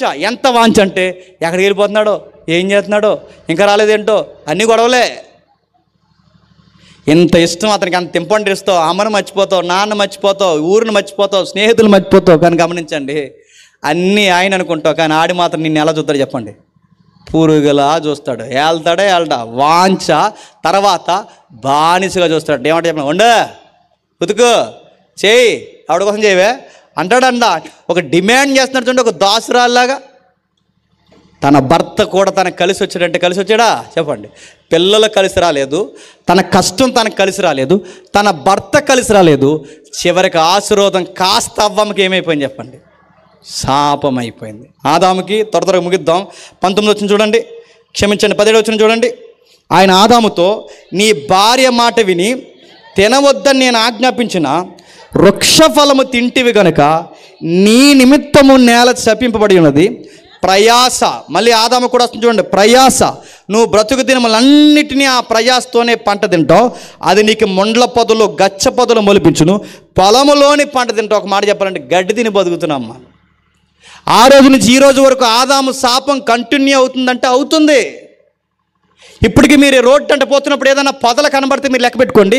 ఈ రోజుకి గచ్చ పొదలు మొండ్ల పొదలు కనబడుతున్నాయి అంటే ఇలా పొదలు పొలాల్లో ఇలాంటి పొదలు గచ్చ పొదలు ముళ్ళు మనకు కనబడుతున్నాయి అంటే మీరు ఎప్పుడు గమనించండి, ఇది ఎప్పుడు శాపమో తెలుసా? ఆదాముకు పెట్టిన శాపం ఈ రోజుకి నట చెప్పండి భూమి మొండ్ల పొదను మొలిపిస్తుందంట. ఎవరో ఒక ఆయన అన్నాడు, ఏమన్నాడంటే మా ఊర్లో ముళ్ళ పొదలు ఉండవండి అన్నాడట. ఊర్లో తిరగవేమో ఉంటాయి నేను చెప్తున్నాను. ప్రతి ఒక్కరు ఉంటలే. ఈ ఇల్లు కానీ ఈ దేవాలయం కానీ శుభ్రం చేయడం మానేయండి, కొన్ని సంవత్సరాల లోపల ఏమొస్తాయి? గచ్చ పొదలు మొండ్ల పొదలు ఖచ్చితంగా వస్తాయి. భూమికుండే శాపం అది, భూమికుండే శాపం. ఆదాము పెట్టాడట చివరికి జీవవృక్ష ఫలాలు తినే రోజులు పోతాయి, గడ్డి తిని బ్రతికే రోజులు వస్తాయి. ఇప్పటికీ మనం తింటుంది ఏంటి చెప్పిన? గడ్డే తింటున్నాం. వరి గడ్డి జాతి, ఏవైతే మనం రొట్టె తింటున్నామో గడ్డి జాతి, గోధుమలు గడ్డి జాతి, మీరు తినే బిస్కెట్స్ గడ్డి జాతి. మీరు ఏదైనా చూడండి గడ్డే తిని బతుకుతున్నాం. జీవవృక్ష తిని బతికే రోజులు పోయి గడ్డి తిని బతికింది. ఈ గడ్డిని పండించుకోవడానికి కూడా ఆదాం ఏమైపోయాడట, నువ్వు నీ ముఖానికి చెమట గార్చి ఆహారం తిందో అనగా నేల నుండి నువ్వు తీయబడుతూ కనుక మన్నే కనుక తిరిగి మన్నే అయిపోతావు అన్నాడు. ఏమైందండి? ఒక సగటు మానవుడి జీవితం, ఒక సగటు పురుషుడి జీవితం ఏంటో తెలుసా? కష్టపడతాడు, రూపాయి దాస్తాడు, కష్టపడతాడు, తన ఇంట్లో ఉన్న వాళ్ళని పోషిస్తాడు, తన పొట్టే కాకుండా వెనకాల ఉన్నవారు కూడా కడుపు నింపుతాడు. దాసి అమ్మయ్య బాగున్నాం అనుకునే సమయానికి ఒక మగాడికి వచ్చే బంపర్ ఆఫర్లు ఏంటి చెప్పినా 40 ఏళ్ళు దాటితే బీపీలు, షుగర్లు, అలసర్లు, తినదరగకపోవడం, ఇలాంటి దరిద్రం అంతా మీదకి వస్తే ఇప్పుడు కష్టమంతా పట్టుకెళ్ళి ఎక్కడ పెట్టుబడి పెడతాడు చెప్పండి? కష్టమంతా పట్టుకెళ్ళి హాస్పిటల్ పెట్టుబడి పెడతాడు. అమ్మాయి అనుకునే సమయానికి మట్టే కనుక చెప్పండి మట్టి అయిపోతాడు. ఒక మగాడు సాధించేది చెప్పండి ఏమీ లేదంటే దేవుడిచ్చిన ఆశీర్వాదాన్ని కాదని పక్కకు జరిగితే మొట్టమొదటి కుటుంబం సాధించింది, భార్య సాధించింది ఏమీ లేదు, భర్త సాధించింది ఏమీ లేదు. చివరికి వాళ్ళ ఆశీర్వాదాన్ని కాస్త ఏం చేసుకున్నారు చెప్పండి? శాపంగా మార్చుకున్నారు. ఇప్పుడు మీకు అర్థమైతే బాగా వినండి, సౌలుని దేవుడు ఎందుకు రాజుని చేశాడో తెలుసా? ఇంకెవ్వడో రాజు అవ్వకూడదు, నువ్వే బాగుండాలని అసూయతో రాజు అవుతావని నేను రాజుని చేయలేదు. నిన్ను బట్టి అనేక కుటుంబాలు బాగుంటాయని నిన్ను రాజుని చేస్తే బాధ్యత కాలి కుదిలేసి అందరినీ తొక్కాలనుకున్నావు చూసావా, అందుకు నాశనం అయిపోయావు. సంసోన్ని ఎందుకు దేవుడు బలవంతుని చేశాడో తెలుసా? ఇక ఎవ్వరూ లేని కార్యక్రమాలు నువ్వు చేస్తున్న నిన్ను గొప్ప చేస్తాడని కాదు, నువ్వు పోయి ఇలాంటి పనికి మాలాలతో సహవాసాలు చేస్తావని కాదు. నీకెందుకు బలవంతుని చేశాడంటే ఇశ్రాయేలుకి అండా దొండ కొండగా నిలబడి ఈగ కూడా వాలకుండా పచ్చి దవడ ఎముకతో ఎంతమంది వచ్చినా కొట్టి చంపుతావని ఒక నీతి సూర్యుడికి ముంగుర్తుగా నేను పెడితే నువ్వు పోయి సరసాలు ఆడావు గనక ఆ ఆశీర్వాదమే నీకు శాపమైపోయింది. ఇస్కరియోతు యోధాన్ని అపోస్తులు చేసింది ఎందుకు? సందా దొంగలిస్తావని కాదు, సేవను అమ్మేస్తావని కాదు, గురువుకే ఎండిపోటు పొడుస్తావని కాదు. నీ అపోస్తులత్వాన్ని ఉపయోగించుకుని అనేకులకు సేవలో ఒక మాదిరికరంగా దీవెనకరంగా నిత్యత్వంలో కూడా ఒక సింహాసనం మీద కూర్చుంటావని నిన్ను అపోస్తులను చేస్తే ఆ అపోస్తులత్వాన్ని అమ్మేసావు కనుక చివరికి నాశనం అయిపోయావు. ఇప్పుడు చెప్పండి, నీకు ఇల్లు కావాలా? ఇల్లు ఇస్తాడు. ఆ ఇల్లు ఇచ్చిన తర్వాత నువ్వు చర్చ ఎగ్గొట్టి ఆదివారం నాడు కుర్చీ వేసుకుని అందులో కాళ్ళు పెట్టి దంసప్లో ఏదో కలిపి నువ్వు షికారు చేస్తే ఆ ఇంట్లో ఉన్న నిన్ను నీ ఇల్లుని దేవుడు ఏం చేస్తాడు? నలిపి అతరపడేస్తాడేమనుకుంటున్నావు. నీకు ఇల్లు ఎందుకు ఇచ్చాడు? ఇంటిని బట్టి దేవుని స్తుతిస్తావని. పిల్లలు లేరు అనేస్తావు. పిల్లలు ఇచ్చిన తర్వాత ఆ పిల్లలు వంకెట్టుకుని చర్చి మానేసే వాళ్ళు లేరు. భర్త లేడని చెప్పి ఆ భర్త వంకెట్టు చర్చి మానేసే వాళ్ళు లేరు. భార్య లేదని ఆ భార్య పేరు చెప్పి షికారులు చేసేవాళ్ళు లేరు. దేవుడు కొన్ని ఇస్తాడు, వాటిని మెయింటైన్ చేయడం రాదు. ఉద్యోగం లేదంటారు. ఆ ఉద్యోగం ఇచ్చిన తర్వాత అదే జీతాలు పట్టుకెళ్ళి పార్టీలు చేసుకునే లేరు. నీకు ఉద్యోగం ఎందుకు ఇచ్చాడు? పార్టీలు చేసుకుంటావనా? నీకు ఉద్యోగం ఎందుకు ఇచ్చాడు? దేవుణ్ణే మర్చిపోతావన్నా? సోమవారం నుండి శనివారం వరకు కష్టపడు, ఆదివారం వచ్చేసరికి కుటుంబ సమేతంగా నీ స్థానిక సంఘానికి రా. ఏది? నీ ఉద్యోగాన్ని ఇచ్చినందుకు ఉద్యోగం వంకబెట్టి మానేస్తున్నావు. నీకు సంసారం ఇచ్చినందుకు సంసారం వంకబెట్టి మానేస్తున్నావు. నీకు ఆరోగ్యం ఇచ్చినందుకు ఆరోగ్యం ఇచ్చినందుకు ఊరి మీద తిరుగుతున్నావు. నీకు దేవుడు ఎందుకు ఇచ్చాడు? రోగం ఉన్నంతకాలం రోగం అని ఏడుస్తావు. ఈ రోగాన్ని తీసి స్వస్థపరిస్తే ఆరోగ్యం కాలు చేతులు ఆడుతున్నందుకు చర్చ ఎగ్గొట్టు ఊరి మీద తిరుగుతున్నావు. నేనేం చేయాలి? నీకు ఆరోగ్యం ఇవ్వాలా, తీసేయాలా? దేవుడు ఏదైనా మనకి ఇస్తున్నాడంటే కారణం ఏంటి చెప్పండి? ఆయనకి అకౌంటబిలిటీ గుండి దగ్గరకు ఉంటామని మనకు ఆశీర్వాదాలు ఇస్తాడే తప్ప ఆశీర్వాదాల్లో సుఖాలు మరిగి ఆయన్నే మర్చిపోతామని కాదు. అందుకే ఆ మత్తయి సువార్తలో రాశాడు, ఒకడికి 5, ఒకడికి 2, ఒకడికి 1. 5 ఆశీర్వాదాలు తీసుకున్నాడు, నమ్మకంగా ఉన్నాడు, ఇంకా తీసుకున్నాడు. 2 ఆశీర్వాదాలకి నమ్మకంగా ఉన్నవాడిని ఆశీర్వదించి ఇంకా తీసుకోమన్నాడు. ఒక ఆశీర్వాదం పొందుకున్నాడు, నాలాంటి బతకస్తుడు పట్టుకెళ్ళి మట్టిలో కప్పెట్టి అన్నాడట, నువ్వు అడుగుతావని దాచేసా అన్నట్టు, ముందు ఈయన కప్పెట్టండి అన్నాడు. మీకు ఏమర్థమవుతుంది అంటే దేవుడు ఏదైనా ఇస్తే దాన్ని జాగ్రత్తగా కాపాడుకుని దాన్ని అంచెలంచెలుగా నువ్వు డెవలప్ చేస్తే ఇంకా ఇస్తాడు. నీకు ఇల్లు ఇచ్చాడా? ఇంట్లో నమ్మకంగా ఉండు, ఇంకా ఇస్తాడు. నీకు వాకులు ఇచ్చాడా? వాకుల్లో నమ్మకంగా ఉండు, ఇంకా ఇస్తాడు. నీకు ఇచ్చిన వాటిని ఎల్లప్పుడూ దేవుణ్ణి నీకు ఇచ్చిన వాటిని బట్టి స్తుతించు, ఇంకా నమ్మకంగా ఉండు, ఇంకా ఇస్తాడు. 5కి 5, 2కి 2, ఇంకా అంచెలంచెలుగా పెంచి నమ్మకమైన దాసుడా ఇదిగో నీకు సిద్ధపరిచిన ఇంకా తీసుకో అంటాడు. ఇచ్చిన వాటిని మర్చిపోయి కుప్పగంతులేసామో చెప్పండి, ఉన్నవ కూడా తీసేస్తాడు. ఉదాహరణ చెప్పి నేను ముగిస్తాను, వినండి. ఒక అమ్మాయికి పెళ్ళి అవుతలేదు, చాలా బాధపడిపోతుంది. అందరికీ పెళ్ళి అయిపోయింది, ఈ బకాయికి పెళ్ళి అవ్వలేదు. పాస్టర్ గారు ప్రార్థన చేశారు, ఎందుకంటే పాస్టర్ గారికి అందరూ కూతుర్లు సమానం కదా. పాస్టర్ గారు బాధపడకమ్మా, నా కూతుర్లు అంటారు, నీకు కూడా మంచి సంబంధం రావాలని నేను ప్రార్థన చేస్తున్నానంటే పాస్టర్ గారు ప్రార్థన చేశారు. చక్కటి ప్రార్థన చేస్తే ఆయన ప్రార్థనకు దేవుడు జవాబు అనుగ్రహించి ఒక మంచి సంబంధం ఇచ్చాడు. చక్కటి సంబంధం, దగ్గరలో ఉన్న ఊరే మంచి సంబంధం ఇచ్చాడు. పెళ్ళి అయిపోయింది. పాస్టర్ గారు అడిగారు, అమ్మ ఇద్దరు తెలిసిన బిడ్డలే, పెళ్ళి అయిన తర్వాత సంఘానికి రావడం మానేసేరేటమ్మని అడిగితే పాస్టర్ గారికి అదిరిపోయే సమాధానం చెప్పింది. ఏం అదిరిపోయే సమాధానం చెప్పినా, కొత్తగా పెళ్ళి అయింది కదా పాస్టర్ గారు అందంటే. కొత్తగా పెళ్ళి అయింది సంఘానికి రారా? కొత్తగా పెళ్ళి అయిందంటే దాని అర్థం ఏంటంటే కొత్తగా పెళ్ళి అయింది ఊరి మీద తిరిగే ప్రోగ్రాలు ఎక్కువ ఉన్నాయని. పాస్టర్ గారు ఇండైరెక్ట్ సమాధానం చెప్తుంది అనమాట, ఇండైరెక్ట్గా. కొత్తగా పెళ్ళి అయింది కదా పాస్టర్ గారు అంటే ఏంటి? మాకు చాలా ప్రాజెక్టులు ఆదివారం నాడు ఉంటాయి, ఆదివారం నాడు బీచ్కి పోతాం, ఆదివారం నాడు ఊరి మీద తిరుగుతాం, ఆదివారం నాడు చుట్టాలింటికి పోతాం. కొత్తగా పెళ్ళి అయింది, మీరు అడగకండి, నేను చెప్పలేనని ఇండైరెక్ట్ ఆన్సర్ చెప్పింది. పాస్టర్ గారు అర్థం చేసుకుని కూతురులాడు కాబట్టి పాస్టర్ గారు అన్నారు, అమ్మ ఏమీ నెగ్లెక్ట్ చేయకమ్మా, దేవుడు నీ ఆశ్రయించి మంచి సంబంధం ఇచ్చాడు, దేవుడిని మర్చిపోకరా తల్లి అన్నాడట. అలాగే పాస్టర్ గారు వచ్చేస్తా అన్నదట. కొన్ని నెలల తర్వాత అడిగాడు పాస్టర్ గారు, ఏరా తల్లి ఇన్ని నెలలు అయిపోయింది, రావేటిరా తల్లి అని అడిగితే అప్పుడు పాస్టర్ గారికి అదిరిపోయి ఆన్సర్ చెప్పింది, ఇప్పుడు నేను ఒట్టి మనిషిని కాదు పాస్టర్ గారు అందంట. దేవుడు నిన్ను నీ బిడ్డని ఆశ్రయించిన కాక, చక్కటి బిడ్డను దేవుడు అనుగ్రహించిన కాక, దేవుడు చేసిన మేలు మర్చిపోకరా నాన్న, సంఘానికి వచ్చా అన్నాడట. అలాగే పాస్టర్ గారు వచ్చేస్తానదట. తర్వాత బిడ్డ పుట్టేశాడు. సంవత్సరం తర్వాత అడుగుతుంది, ఏ అమ్మా సంఘం మర్చిపోయి ఏంట్రా తల్లి రావట్లేదని పాస్టర్ గారు అడిగితే అప్పుడు అన్నదట, వచ్చేద్దాం అనుకున్నాను బాబు బాగా చిన్నోడు పాస్టర్ గారు అందంట. పాస్టర్ గారు, అమ్మ దేవుడు చేసిన మేలు మర్చిపోకరా తల్లి సంఘానికి వచ్చాను అడిగితే మళ్ళీ కొన్ని సంవత్సరాల తర్వాత సంవత్సరాలు దాటేసింది. యారా నాన్న రావట్లేదు, 2-3 సంవత్సరాలు అయిపోతుంది, ఏమైందిరా తల్లి దేవుడు చేసిన మేలు మర్చిపోయి వింటారా నాన్న అడిగితే అప్పుడు అన్నదట, ఇప్పుడు రెండోసారి కూడా ఒట్టి మనిషిని. అప్పుడు పాస్టర్ గారు తెక్కలేసి అన్నాడట, నీకు దేవుడు అనవసరంగా చేశాడు పెళ్ళి అన్నాడట. గుర్తుపెట్టుకో, నీకు దేవుడు అనవసరంగా చేశాడు. ఆ పెళ్ళి లేనప్పుడు ఆ సంఘంలో పడి పాటలు పాడో, ఆ పెళ్ళి లేనప్పుడు దేవుడి కొరకు వాక్యాలు చదువు, ఆ పెళ్ళి లేనప్పుడు చిన్న పెద్ద పరిచయం చేస్తావు. ఈ పెళ్ళి అయింది దెబ్బకు దేవుడు కనబడుతున్నావా? నీకు దేవుడు పెళ్ళి ఎందుకు చేశాడు? వంకెట్టుకుని మానేస్తాను నీకు పెళ్లి చేయ. నీకు పెళ్ళి నీ పిల్ల పాపలతో భారీగా భర్తగా మీరు కుటుంబ సమేతంగా సంఘానికి వచ్చి దేవుడిని ఎప్పటికప్పుడు స్తుతించి బాధ్యతగా ఉంటారని ఆశీర్వాదకరమైన కార్యం చేస్తే ఆశీర్వాదాన్ని వంకపెట్టి మానేస్తావు. నీ ఆశీర్వాదాన్ని ఏం చేస్తాడు చెప్పు? నేను ఈ మాట అనకూడదు, గుర్తుపెట్టుకోండి. పిల్లల్ని ఇవ్వడమో తెలుసు, చెప్పండి. మాట వినకపోతే వాళ్ళకే నీకు మొట్టుకాయ లేయడం కూడా ఆయనకు తెలుసు, గుర్తుపెట్టుకోండి. ఆయనకు ఉద్యోగం ఇవ్వడమో తెలుసు, చెప్పండి. తీసుకోవడం తెలుసు. ఆ ఒక తలంతి ఇచ్చిన వాడికి ఎలాగైతే ఇచ్చాడో మళ్ళీ తీసుకోవడం కూడా తెలుసు. నీకు ఏదైనా నీకు ఇల్లు ఇవ్వడమో తెలుసు, తీసుకోవడం తెలుసు. అంటే ఆయన ఇస్తాడు, మాట వినకపోతే చెప్పండి. ఇప్పుడు చెప్పండి, ఎన్ని ఆశీర్వాదాలు అడుగుతారు అడగండి, ఎన్ని ఆశీర్వాదాలు అడుగుతారు అడగండి. ఈ రాత్రికి రాత్రి నిన్ను సీఎం అని చేయమన్నా చేస్తాడు. కానీ నిన్ను ఎందుకు చేయడంటే నువ్వు ప్రెసిడెంట్ అయితే నిలబడవు. అంటే నేను సీఎం చేస్తే మొత్తం భీమవరం అమ్మేస్తాను, అందుకే నేను చేయడు. ఈ రాత్రి ఒక వజ్రం అడుగు, నీకు ఇస్తాడు. కానీ నీకు ఎందుకు చెప్పనా, నువ్వు మామూలుగానే నిలబడవు. అలాంటి నీకు వజ్రం జరిగితే నీ కళ్ళు ఇక్కడ ఉండవు, చెప్పండి.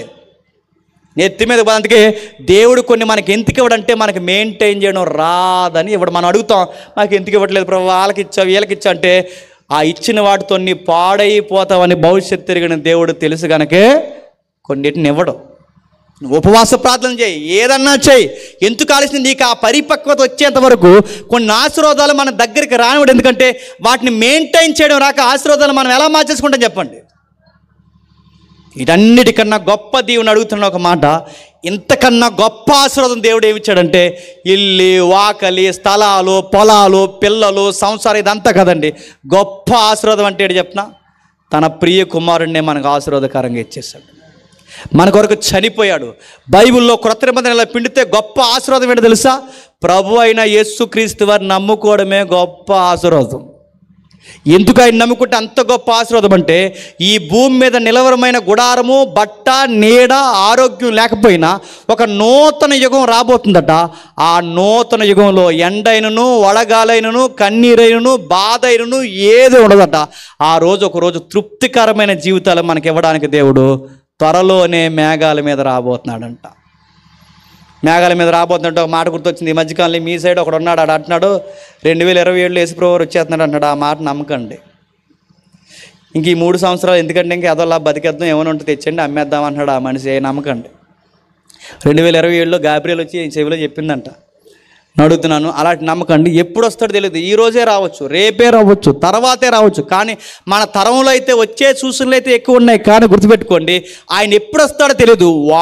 వాని లెక్క చెప్పిన ప్రతి వాని క్రియకు తీర్పు తెచ్చడానికి త్వరలోనే రాబోతున్నాడు. నీకేమిచ్చాడు నాకు తెలియదు. పిల్లల్నిచ్చాడా జాగ్రత్త, భర్తనిచ్చాడా జాగ్రత్త, భార్యనిచ్చాడా జాగ్రత్త, ఇల్లు, వాకలి, ఉద్యోగం, ఆరోగ్యం ఏమిచ్చాడు నాకు తెలియదు. అన్నిటికీ జాగ్రత్త కలిగి ఉండండి. ఆ జాగ్రత్త కలిగి ఉన్న తర్వాత ఒక రోజు అడుగుతాడు, నువ్వు ఇచ్చిన వాటిని ఏం చేస్తారో ఎలా జీవితం అంటే, ప్రభువా ఇదిగో ఇన్నిచ్చావు, వీటికి నేను నమ్మకమైన దాసుగా ఉన్నానంటే బల నిత్యత్వాన్ని అనుభవించడానికి రండి అని ఆ రోజు మనల్ని ఆహ్వానిస్తాడు. గుర్తుపెట్టుకోండి. భూమి మీదే మనం నమ్మకంగా లేనప్పుడు, భూమి మీద ఇచ్చిన వాటికే మనం సరి అయిన నమ్మకాన్ని మనం పాటించలేనప్పుడు, రేపొద్దున పరలోకంలో నమ్మకమైన స్థాయిలో మనల్ని పెట్టమన్నా చెప్పండి, పెట్టడానికి ఇష్టపడ్డా. బైబిల్లో ఒక మాట ఉంది, చిన్న విషయంలో నమ్మకం ఉన్నవాడినట పెద్ద విషయంలో కూర్చోబెడతాడట. అక్కడ కూడా నమ్మకం ఉన్నవాడిని ఇంకా ఉన్నతమైన స్థాయిలోకి తీసుకెళ్తాడట. అంటే నీకు ఇచ్చిన 10 రూపాయల నమ్మకం ఉండి నీకు 100 ఇస్తాడు, 100లో నమ్మకం ఉండి 1000 ఇస్తాడు, 1000లో నమ్మకం ఉండు 1000 ఇస్తాడు, వేలలో కోట్ల రూపాయలు, లక్షల రూపాయలు నేను తీసుకెళ్తాడు. నీ నమ్మకాన్ని, బాధ్యతను బట్టే దేవుడు నిన్ను మరింత ఆశీర్వాదకరంగా మారుస్తాడు. అంటే ఆశీర్వాదాల వలన మేలులు జరుగుతాయి, ఆశీర్వాదాల వలన చెప్పండి నష్టాలు జరుగుతాయి. దేవుని దీవెనలు పొందుకుని ఎదిగిపోయిన భక్తులు ఉన్నారు, అదే దీవెనలు పొందుకుని దినదినం చెప్పండి నాశనం అయిపోయిన భక్తులు. ఈ రెండు క్యారెక్టర్ స్టడీలు బైబిల్లో ఉన్నాయి. ఏ స్టడీలో ఏది నీకు మ్యాచ్ అవుతుందో చెక్ చేసుకో. దేవుడిచ్చిన వాటికి బాధ్యతకుంటే సరే, ఒకవేళ బాధ్యతగా లేకపోతే నీ ఆత్మకు నువ్వే చెప్పండి ఉత్తరవాదం అవుతావు, నీ కుటుంబాన్ని నువ్వే పాడు చేసుకునేవాడు అవుతావు, నీ సేవా జీవితాన్ని నువ్వే పాడు చేసుకునేవాడు అవుతావు, నీ జీవితాన్ని నువ్వే ఉరుతాడుగా మార్చుకుంటావు. ఏం జరగాలన్న రెండు నీ చేతులు ఉన్నాయి. ఆశీర్వాదం నీ దగ్గర ఉంది, శాపం నీ దగ్గర ఉంది. ప్రభు అయిన యేసుక్రీస్తు వారి యొక్క యాగము కూడా నీ కళ్ళ ముందు ఉంది. వీటన్నిటి ఆశీర్వాదాల్లో ఉపయోగించుకుంటావో తిరస్కరించుకుంటావో రెండు నీ చేతుల్లో ఉంటే దేవుడు మిమ్మల్ని ఆశీర్వదించును గాక. Amen, amen, amen.